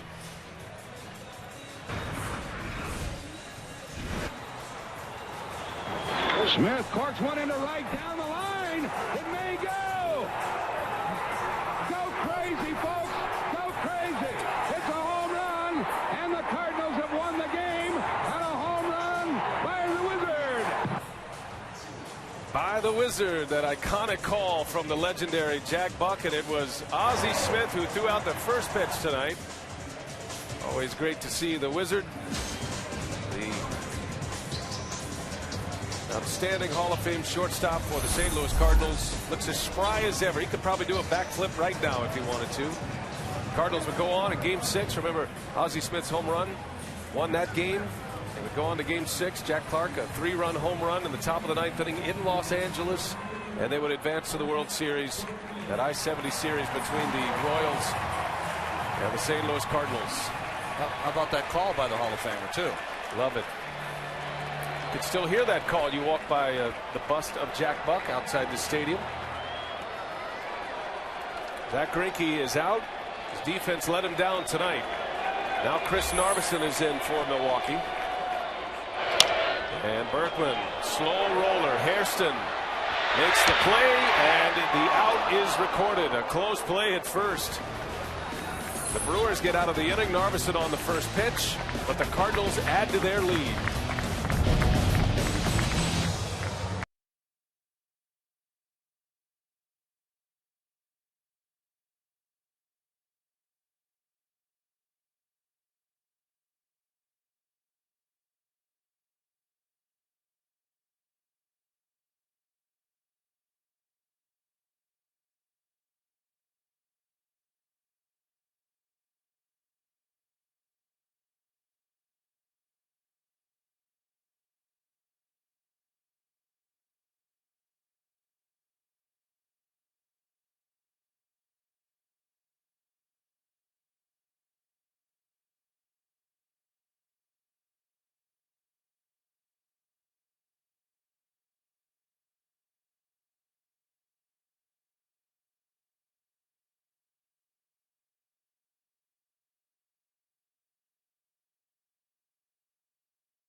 Of baseball. It may not be reproduced or retransmitted in any form, and the accounts and descriptions of this game may not be disseminated without express written consent. 5-1 St. Louis. They lead the Brewers. As Carlos Gomez leads off, swinging away at the first pitch. Cardinals heavy into their bullpen now. Octavio Dotel goes an inning and a third, and the Cardinals now have Lance Lynn on the mound. He has been impressive in this LCS. He's not on the roster for the division series against Philadelphia. Had an oblique injury and was taken off the disabled list, made available for this series, and Lynn is a big part of La Russa's bullpen. Well, was on the 60-day disabled list, came off in time to put him on this roster for this league championship series. He's been a starter his whole career. He's an innings eater, that kind of guy. But Dave Duncan loves him in the bullpen. His velocity goes from 90-91 to 94-95 as a reliever. Quickly 0-2 on Carlos Gomez. And a ball and 2 strikes. Lynn, as a starter this year in AAA Memphis, went 7-3. And an ERA of 3.84. He comes out of the bullpen bringing the heat.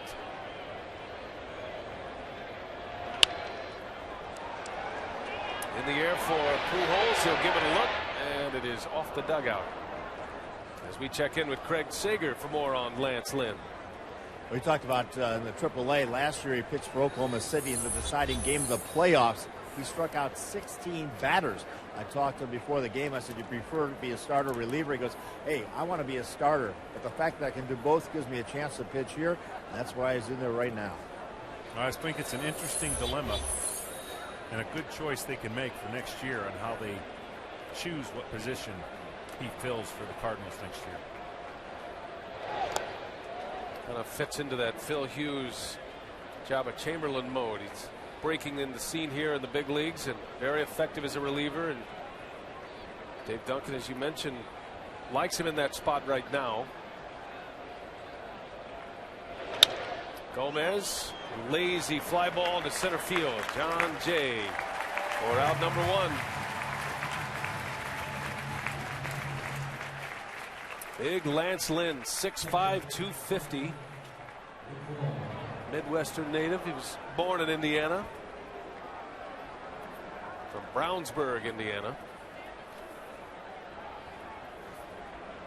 Zach Greinke ends up going 5 2/3. He gives up 5 runs, but only 2 of them earned in this game. 3 Milwaukee errors, leading to 3 Cardinal runs. Somehow, some way, Milwaukee, the rest of this game's got to put some heat on the moves that La Russa's going to make with the bullpen, because the bullpen is gaining a lot of confidence for St. Louis, and you got to show some chink in the armor moving forward, whether you come back to win this game or not. Jonathan Lucroy with a base hit back up the middle. So that breaks the string of 5 in a row retired by the Cardinal bullpen, and the Boo Birds are coming out here. That must mean Niger Morgan is coming up to the plate.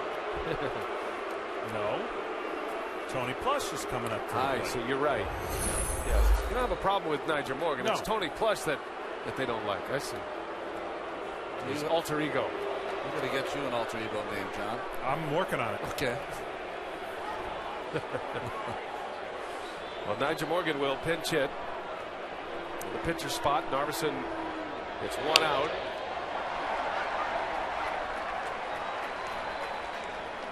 Certainly the onus on St. Louis to win this game tonight. This series is headed back to Milwaukee for Game 6 on Sunday. The last 2 games of the series, if necessary, in Milwaukee.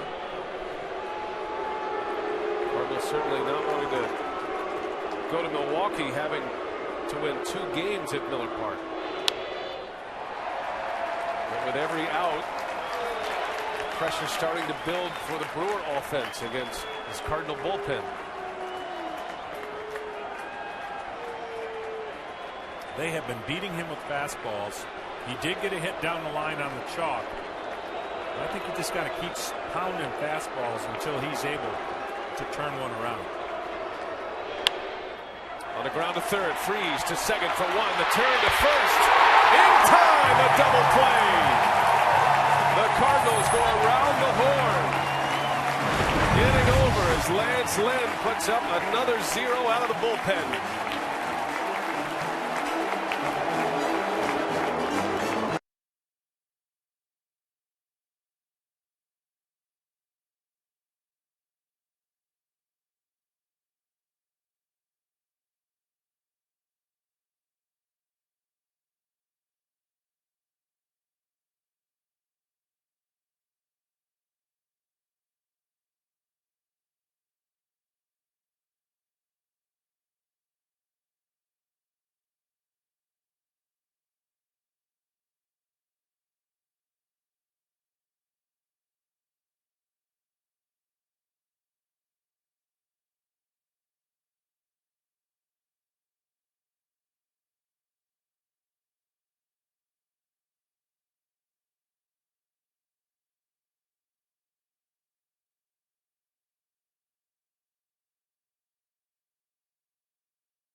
3-2 advantage in this NLCS. Brian Anderson with Ron Darling, John Smoltz. And John, we're talking about this Cardinal bullpen. Tony La Russa goes early to the pen. What's the way to the finish line in your mind with La Russa tonight with his pen? Well, until Milwaukee makes those moves hurt, I think everything that he's doing is working. We argued that, you know, starter had to go more than 5. Well, so far that's not the case. As Matt Holliday rips one to left, a base hit on the first pitch. The new Brewer pitcher, Cameron Lowe, gives up a single to Holliday. Now, Ron, for Milwaukee, you start to look ahead a little bit now, and Ron Renicky told us earlier today that his Game 6 starter is going to be Sean Markham, and there's no talk about changing that. He did leave himself a little bit of an out in that discussion, however. Well, I think, you know, his thought is that, and I think rightfully so, Randy Wolf in his first start in the postseason, it was not a good start. He returned with an excellent start a night ago. He's hoping that happens for Markham also. Why shouldn't it? Markham is one of the reasons they were here. Starting pitching is one of the reasons that Milwaukee Brewers won 96 games. Stick to your guns. If he struggles early, you'll have enough people to bring in. That'll be back at Miller Park. Still a lot of time here for Milwaukee to come back. But it might change the decision of the Brewers manager. If the Cardinals, in fact, hang on to win this game, go up 3-2, put themselves a win away from the World Series. Chris Narveson would be the other option. He faced just one batter in the 6th inning, retiring Lance Berkman. So he would certainly be able to come back after a day off tomorrow. In the meantime, it is Cameron Lowe.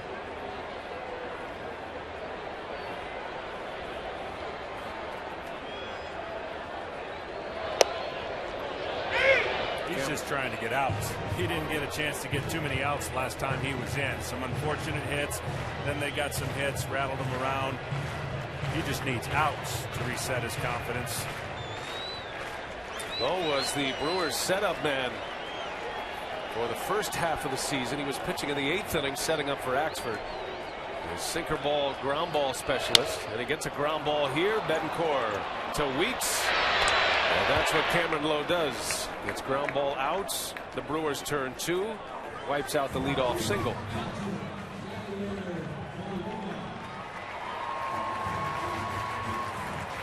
It is golf's most exclusive event, Major Champions Only, the 2011 PGA Grand Slam of Golf from Port Royal Golf Course in Bermuda. It all starts Tuesday, October 18th, 4 p.m. Eastern on TNT. It's only 4 guys. Just 4.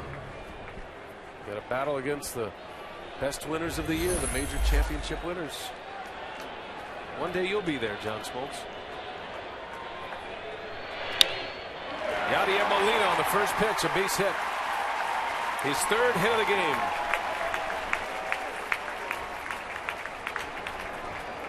Cardinals win this series. Has there ever been just the whole bullpen get the MVP award? Just give it all to them? That's a good point. Right?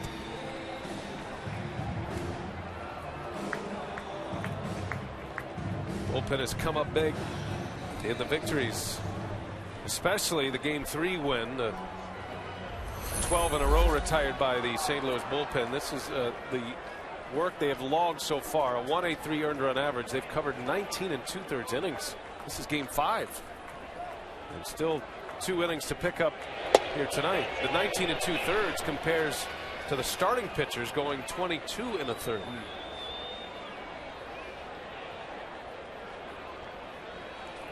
There's going to be some GMs out there saying, why am I paying my starting pitchers $15 million a year? Going to be some agents out there making sure that middle relievers get an extra push. 2 balls, no strikes on Nick Punto.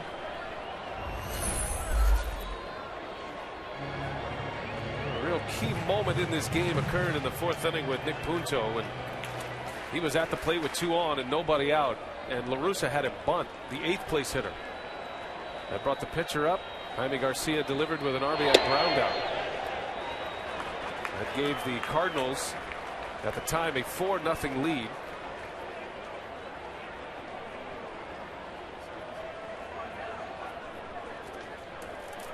Safe to say the envelope has been pushed in many areas. 3-0 on Punto. I think John's right that what you need to do, Milwaukee has plenty of firepower to get in this game and get back in it quickly.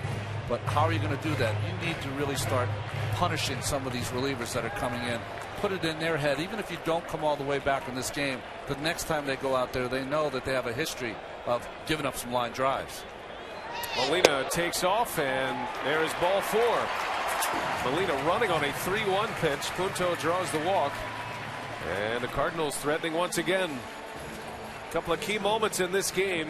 One of them occurred in the second inning. Greinke is Jaime Garcia. Who drove right through the legs of Hairston. 2 runs were in, made it 3-0 St. Louis. Then Octavio Dotel with Ryan Braun at the plate representing the tying run struck him out. Different result than we saw in game 1 when Dotel gave up the 2-run homer to Betancourt. Dotel goes an inning and a third. Turns it over to Lance Lynn. You would expect that Lance Lynn would come back out for the 8th inning, but he's at the plate and he can give you some extra innings because, as we talked about, he's been a starter in the minor leagues. Starter, day off tomorrow, everything working in favor of using all these bullpen arms. Wonder whose bat he's using. The rookie relievers have their own bats? No. You place those orders in spring training and they come by covered wagon. You have to use maybe a Freddie Lynn model might be the one to go with. What you got to do is you got to disguise them under a position player's name, and you will get them soon. The old pro stock. No batting gloves. He's got a random bat, and obviously he's found a helmet that he can wear.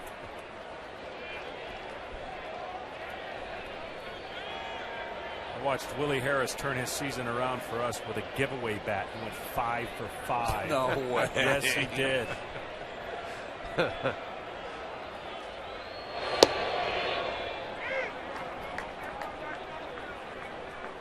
Impressive that he has his own helmet. Made a start for the Cardinals in the regular season.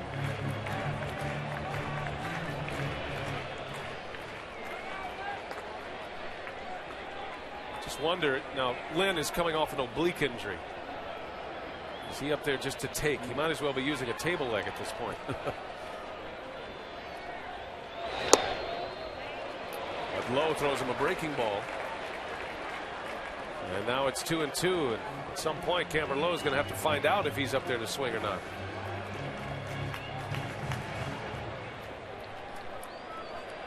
His value is on the mound. I'd be shocked if he's swinging away. Cardinals need him to pitch the 8th. And Lowe misses. 3-2. The unwalkable man might be walked.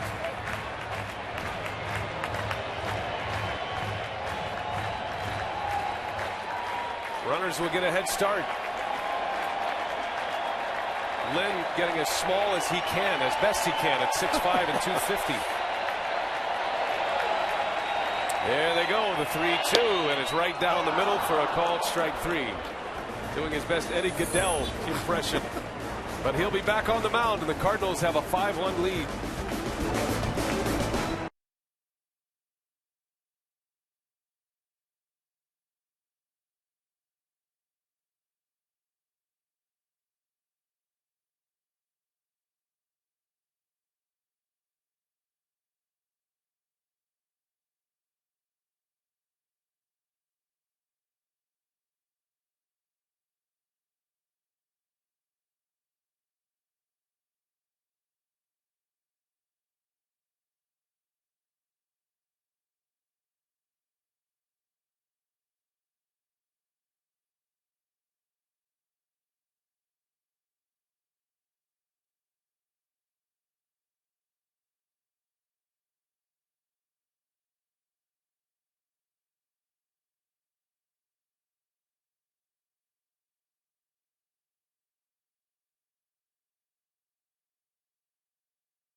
Of Conan, all new weeknights on TBS.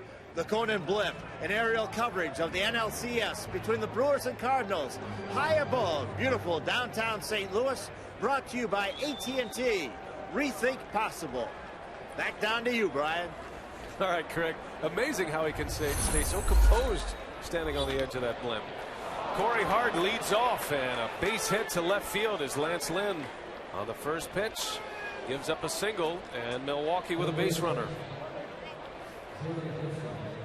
Daniel Descalso is the new third baseman for the Cardinals. Milwaukee down to their last 6 outs. And it's Hart, the leadoff hitter, who comes up with his third hit. And now Jerry Hairston. Like we said, you got to create a little stress for these guys, just a little bit. Do what you can. Get as many runners on. If Tony's got to make changes, he makes changes. You would figure Jason Mott is close. They also have Zepchinski, the left-hander, as Hairston takes a ball. Going back into the history books, Milwaukee franchise history, they've overcome a 4-run deficit to win just once in postseason history. They don't have a lot of postseason history to call on, but it was back in '82 in Game 4 of the World Series against St. Louis. And it was a 5-1 score in Game 4 that the Brewers came back with a 6-run 7th inning to win that game 7-5. Cardinals would win the series in 7, their 9th World Championship. It's the first time since '82 that a Brewer team has made it this far.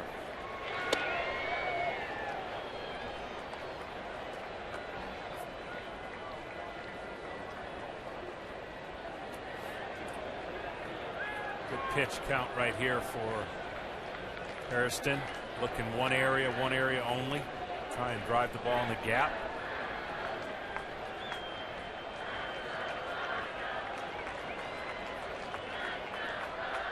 And it's upstairs. 3-1 the count on Jerry Hairston.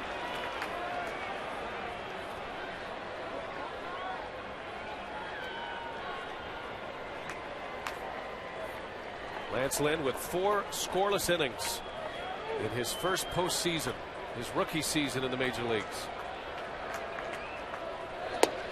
Ball 4. Hairston draws the walk, and the Brewers have 2 on with their sluggers coming up. And quickly out of that dugout is pitching coach Dave Duncan.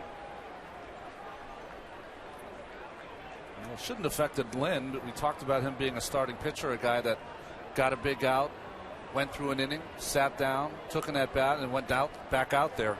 He'd be the least affected, you would think. Mark Zepchinski, the left-hander, preparing for Fielder, you would think.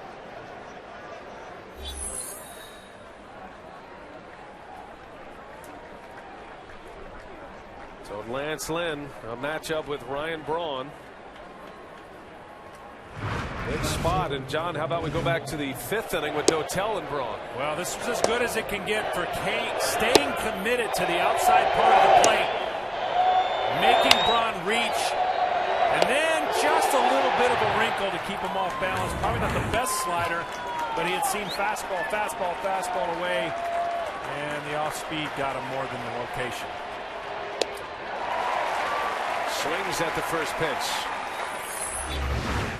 Falls behind. You see the box score for Milwaukee. They banged out 9 hits, but they have just 1 run.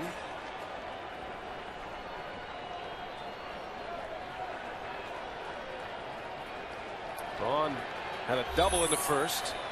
A long ball here. It's a brand new game. Tying run in the on-deck circle for Milwaukee. And still upstairs, Lynn got the strike on the first pitch, but misses again up in the zone, and it's 1-1. Leaking just a little bit, trying to maybe get a little extra. Location's so important late in the game. He's coming up out of his pitches on the last 2 batters, throwing the ball, getting underneath it, riding it high. When he's good, he's down in the knees, and that has that extra life. We haven't seen anybody really turn it around yet.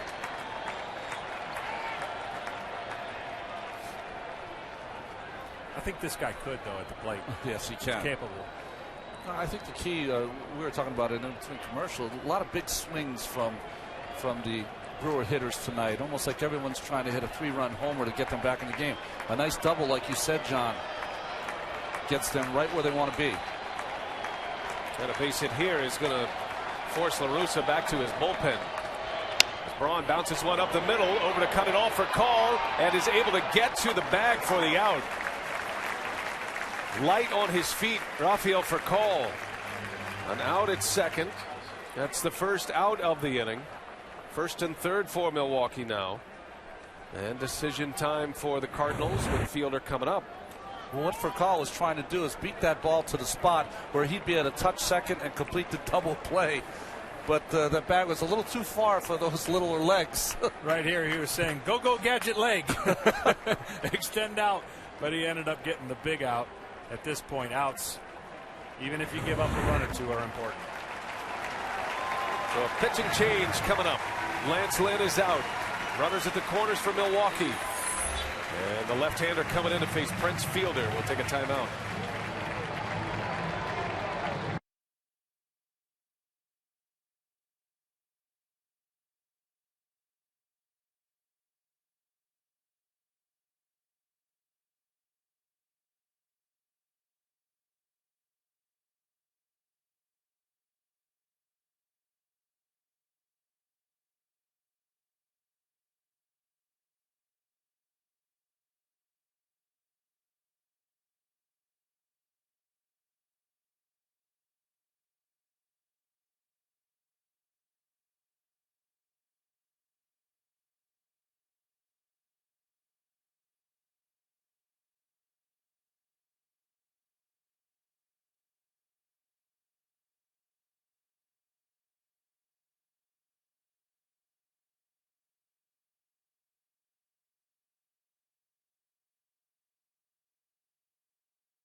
Championship Series coverage on TBS is presented by the new Capital One Cash Card.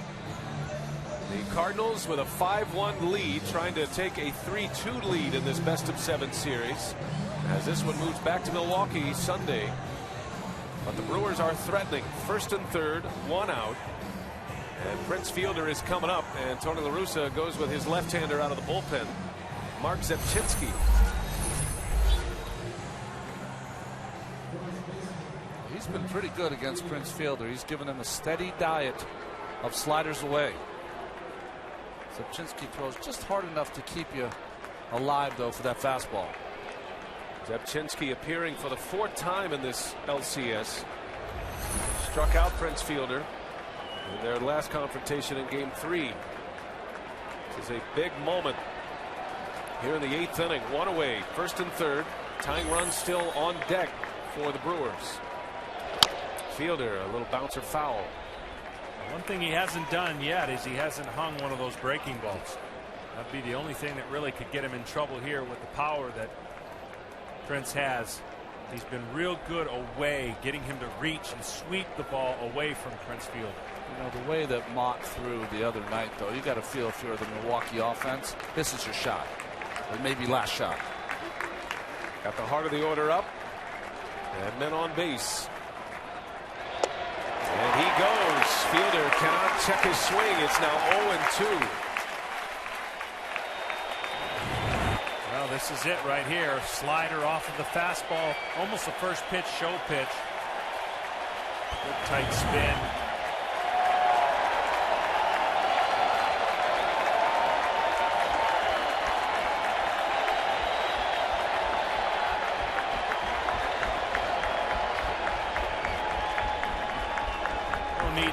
Setup pitch right here. Just go right back out there and expand as far as you can.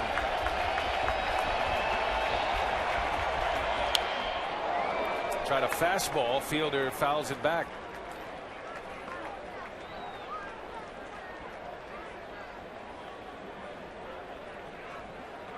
Zepchinski coming to the Cardinals from the Blue Jays. He and Octavio Dotel. Edwin Jackson part of that trade as well. Dotel went an inning in the third scoreless earlier tonight. Now Zepchinski in a big spot with Fielder at the plate.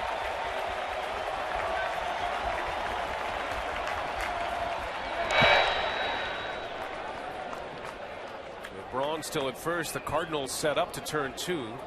They will gladly take a chance at a double play.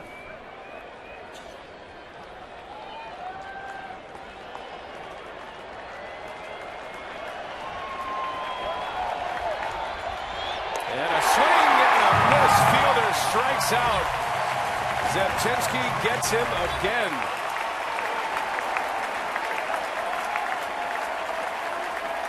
Well, when you have one job to do, he's done it pretty well so far in this series. Fastball, maybe got away with that one down the middle, but then the slider for a strike. He tries to throw a fastball away for a foul ball, and then just buries the slider down for strike 3. Fielder is gone. He's 0 for 4. Zepchinski has come up big in the postseason. What a pickup he was from the Blue Jays. He is out. Mott coming in. 5-1 Cardinals.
Cardinals game 5. St. Louis 4 outs away from taking the 3-2 advantage in this series. The probables for game 6, which will be Sunday here on TBS. Edwin Jackson against Sean Markham. If the ALCS has a game 7, our coverage begins at 3:30 Eastern. If there is no ALCS game 7, then we're on the air at 7:30 Eastern.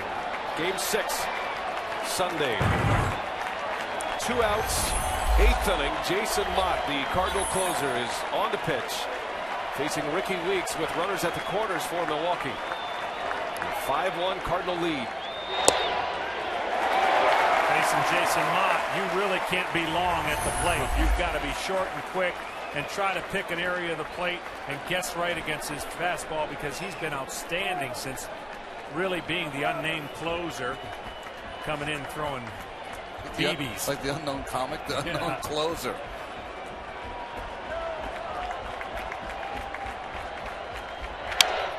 A smash to third. Descalso makes the play.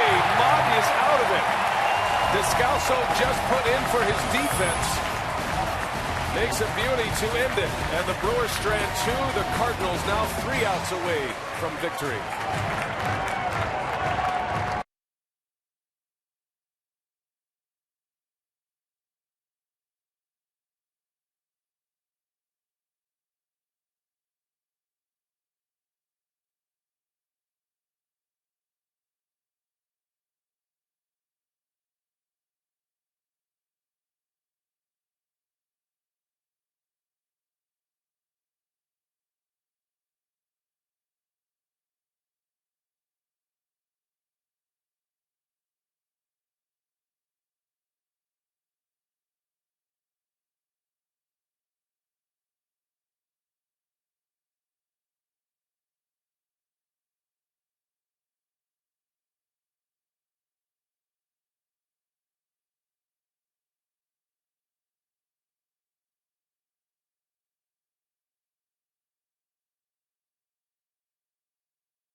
To the bottom of the 8th we go, and you can catch game highlights, interviews, and exclusive post-game analysis from Tom Verducci, the award-winning staff of SI Writers at si.com/MLB.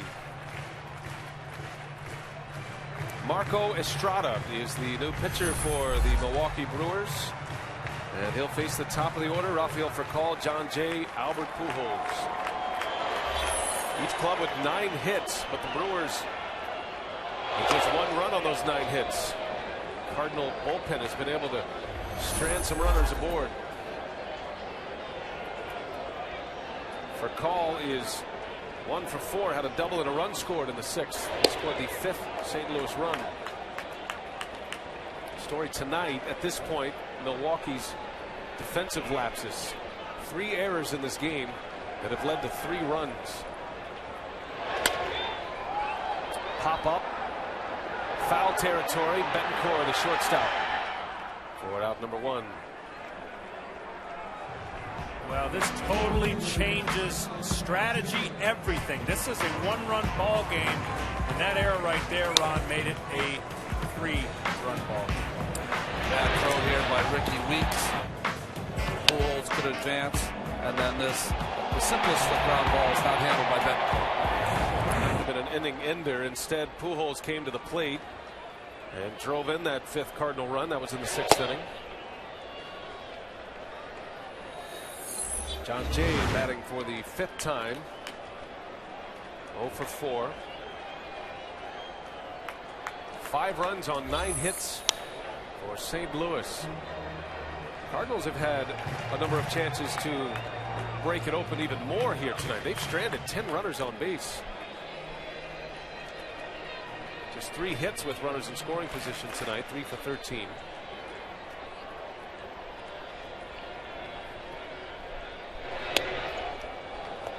With the Cardinals offense, certainly pitching is a little bit challenged when you're trying to go through their whole lineup. But I think at this time of the year, when guys just do what they're capable of doing and make the everyday plays, this game's a different ballgame. And so could be the game the other night when the play wasn't made, a couple plays weren't made in the 4-3 ball game that the Cardinals won. So this series, rarely do you look at a series and go, okay, defensively, Milwaukee's been at a disadvantage.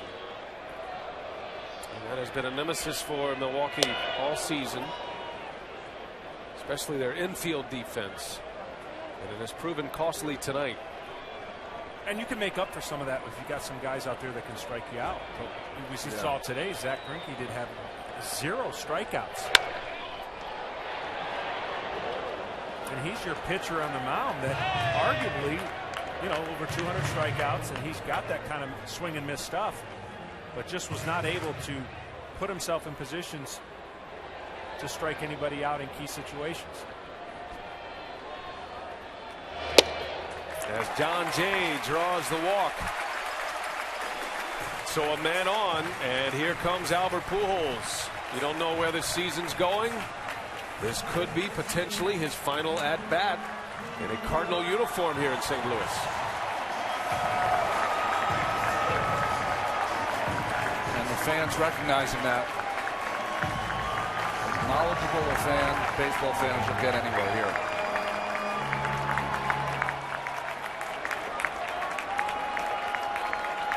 Pujols a free agent at season's end.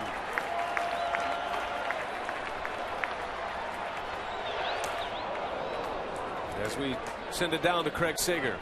Well, I talked to John Mozeliak, the general manager, about that specific situation. He said, listen, we agreed not to negotiate during the season. When the World Series ends, we have 5 days exclusively to talk to him.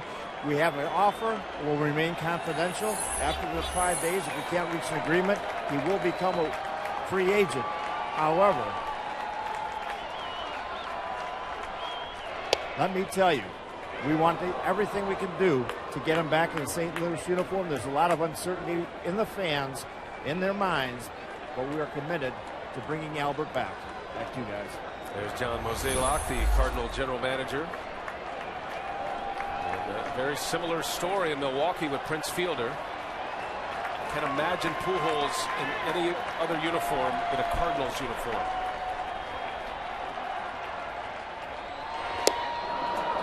And Marco Estrada strikes him out. So out number 2, Pujols. He has gone on strikes. The interesting thing, when you face Albert Pujols, you know you can get outs down, but that tension of what he can do allows you to not get it down all the time, and he feasts off those mistakes. Balls up, he will crush. But if you get it down, there's a great pitch sequence right there by Estrada, and he made the pitches in that at bat. Pujols 1 for 4 tonight with an RBI single. So now 2 out. Here's Lance Berkman.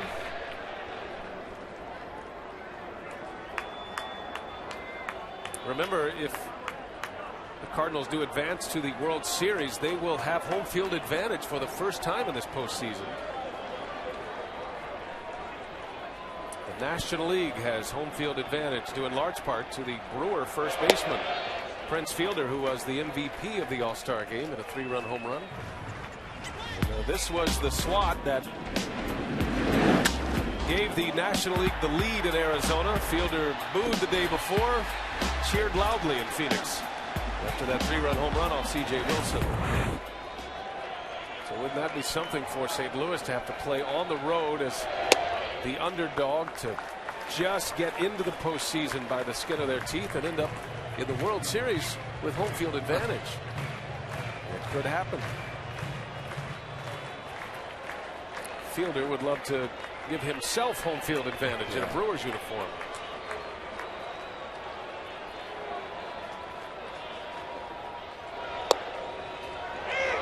Two and one on Berkman.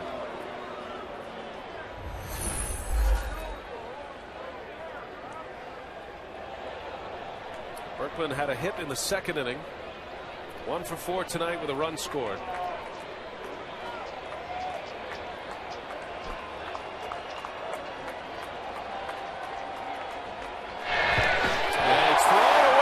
John Jay on his way to second, and he'll stop there. Another error for Milwaukee.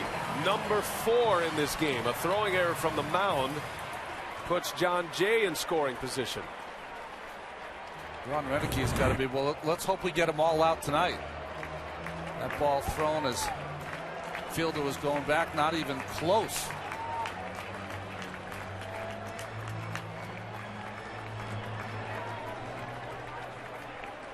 Ricky Weeks hustling to back up. That keeps Jay in second base. Now Berkman a chance to add to it. 5-1 Cardinals.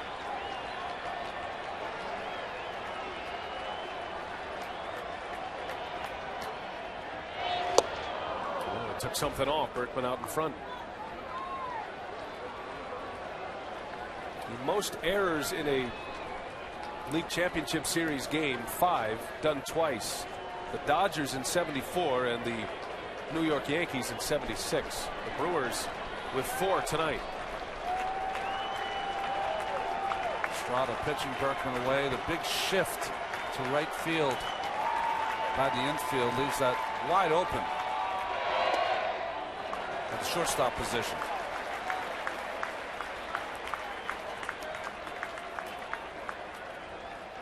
Berkman is a great RBI guy. If you're going to throw him fastball away, he'll try to shoot it that way.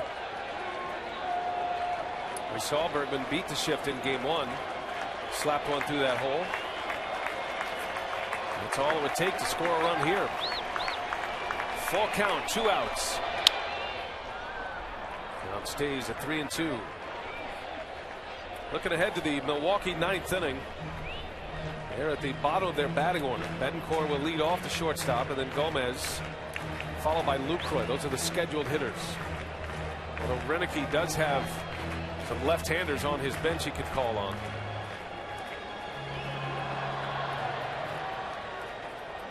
Figure Marcotte to get an at-bat in the 9th inning at some point.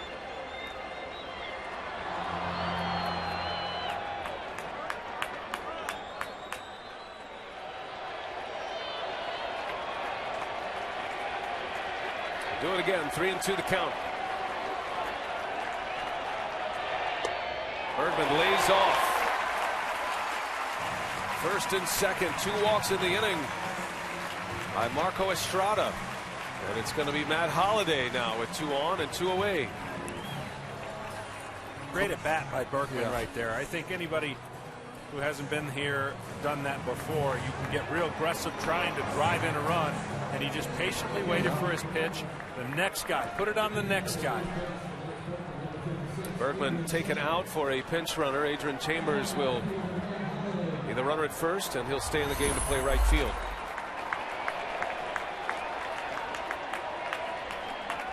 Holiday with 2 away.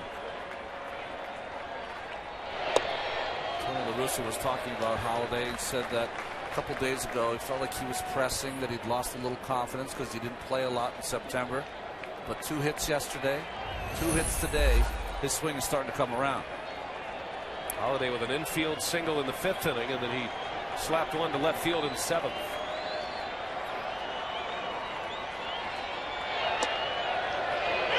Got the corner. Holiday, a former batting champion. He knows a thing or two about comebacks. He was part of that 07 Colorado Rockies team. They won 21 out of 22 games. The end of the regular season and into the postseason. Went all the way to the World Series that year. Believe it or not, he's headed to go play college football as a quarterback. Oklahoma State, right? Yep. I could see that. Tough to bring down, you would think. Well, yeah.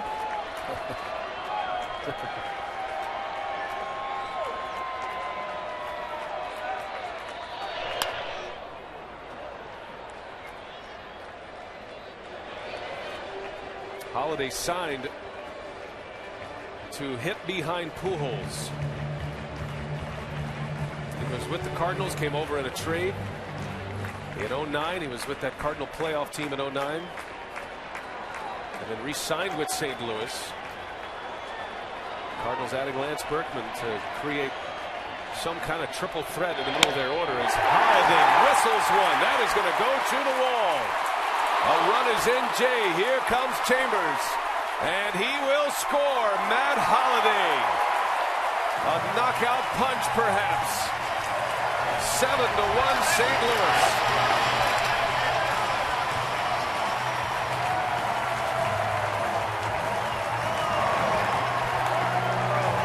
And again, this will not show up in the scorebook, but the at-bat by Berkman allowed this to happen right here. And they have been pitching him in. He's not been able to get to the ball. As he gets a little more confidence, his 3rd hit of the game here, that pitch down and in, he was all over.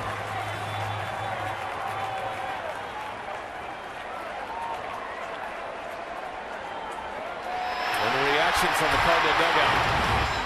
Holiday now 5 for his last 8. Mott doesn't like to sit down if he's going to have a four-out save. I don't think he's sat down yet. He's pacing.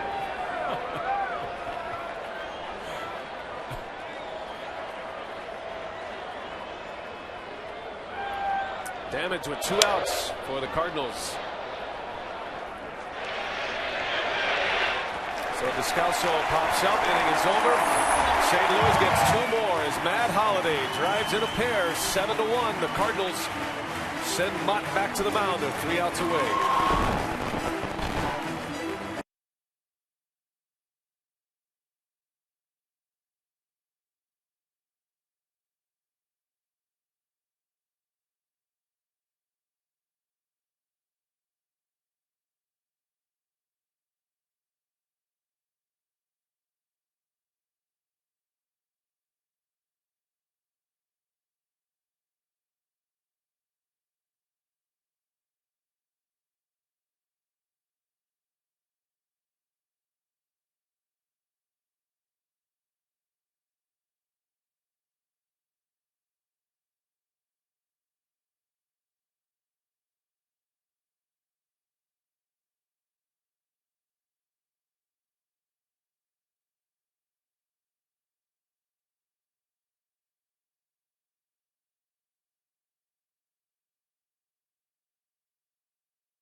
This National League Championship Series coverage on TBS has been presented by the new Capital One Cash Card. To the 9th we go, and Jason Mott with a 6-run lead, but this is still a save situation for Mott. Remember, he came in with the tying run on deck last inning. First ball swinging, Uni Betancourt. Well, the momentum shifting back and forth, just what you'd expect in a series between these two teams. Adrian Chambers stays in to play right field. Cardinals have this incredible run going on getaway days, their final games of series, and of course they're saying their rally cry as Betancourt goes into center field. And there is out number 1. So the Cardinals, with a win today, they would win 16 consecutive games on getaway day, Ron. Yeah, well, they have their mantra, which is happy flight. And in postseason history, series tied 2-2. The team winning Game 5 has won 36 of 52, so 69%. It was the 82 Cardinals that bucked that trend. They were on the other side of that trend. And they won the final 2 games against Milwaukee to win the 82 World Series. Taylor Green is going to be the pinch hitter for Milwaukee. Your thoughts on the percentage, John? Well, that's okay, but I like the percentage of teams that win Game 7 moving on. I like that one. Yeah, you like that one? 100%, right? Well, yeah, in the 7-game series era, because they used to play 9-game series. So all of that setup between innings, all the production work that went into that graphic, the efforts by the truck. Yeah. Because you had a statement, and that's it? That was what you wanted to say? I like the 7th game. I like the winner of the 7th game, to be honest with you. Well, for Milwaukee fans, I played on one of the 16 teams that was in that minority, so it can happen. The 86 Mets. Red Sox won the 5th game of that World Series.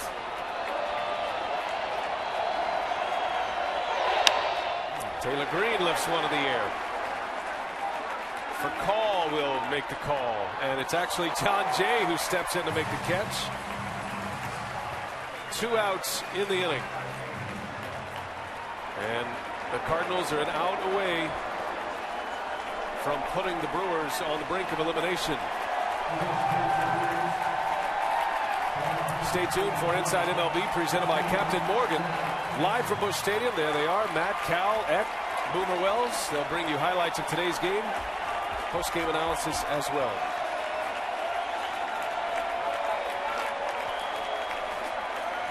A lot of shine going on up there. Hey, easy.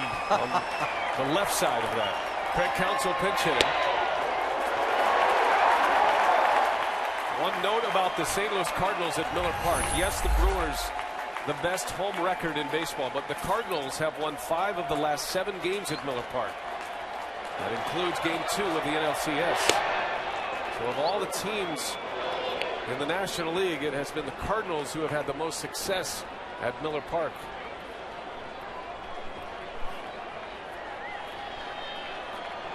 The Brewers' goal was to make sure this series got back to Miller Park.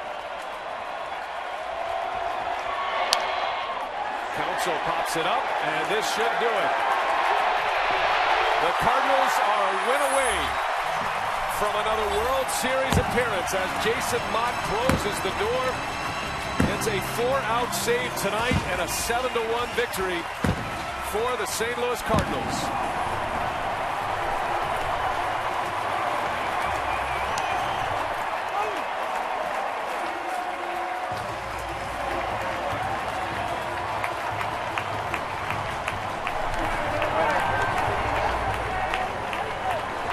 This has been one of the best team efforts that you can say. I mean, they've all contributed to the wins. There hasn't been one superstar. There's been a bunch of guys actually ready and willing and filling in, including that impressive bullpen. The least amount of outs the Cardinals bullpen has had to get in this 5-game series so far. 12. The least amount in a game. They have just been outstanding. There we go. Happy flight. And the magic number. Cardinals had to pick up 13 outs in this one to finish it off out of their bullpen. This is not the bullpen that the Cardinals had at the beginning of the season. This is a remade bullpen that is clicking on all cylinders right now. As we send it down to Craig Sager. Craig? Well, thank you very much, Brian. With me, Yadi Molina. Manager Tony La Russa said he'd pay money just to watch you catch. Forget about your 3 hits tonight. What is going on with your bullpen? Why are they being so effective in this series? I mean, we've been aggressive in the strike zone. I mean, the strike one has been the key for us.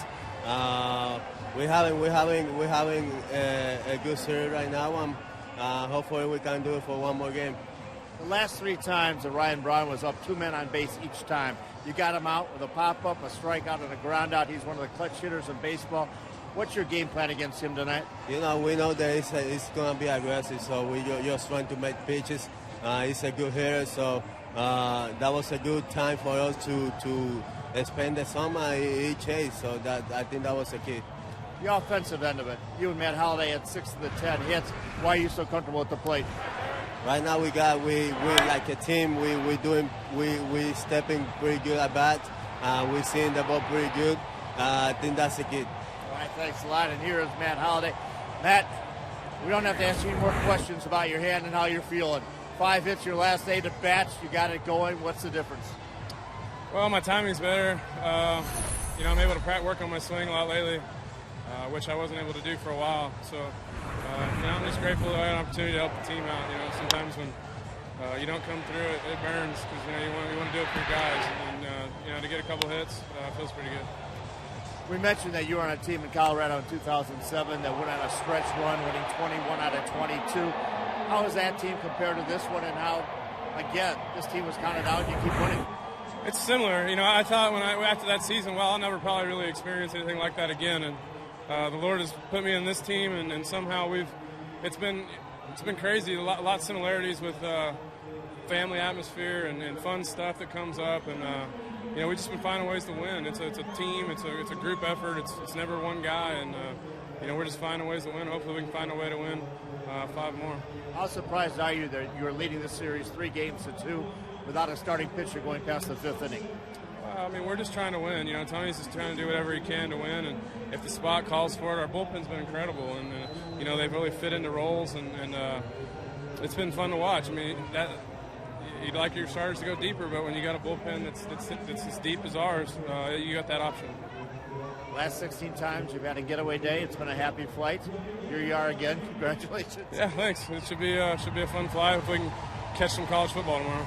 All right, thanks a lot. You almost were a college football player at Oklahoma State. Back to you, Brian. All right, thanks a lot, Craig. Well, the Cardinals know that for the Brewers to end up in the World Series, they're going to have to go through Chris Carpenter. That is the Game 7 starter. The Cardinals can wrap it up with Edwin Jackson on the mound as this series returns to Miller Park with the St. Louis Cardinals 1 win away from a World Series. Our final score tonight, the Cardinals 7, the Brewers 1. They go up 3-2 in this best of 7.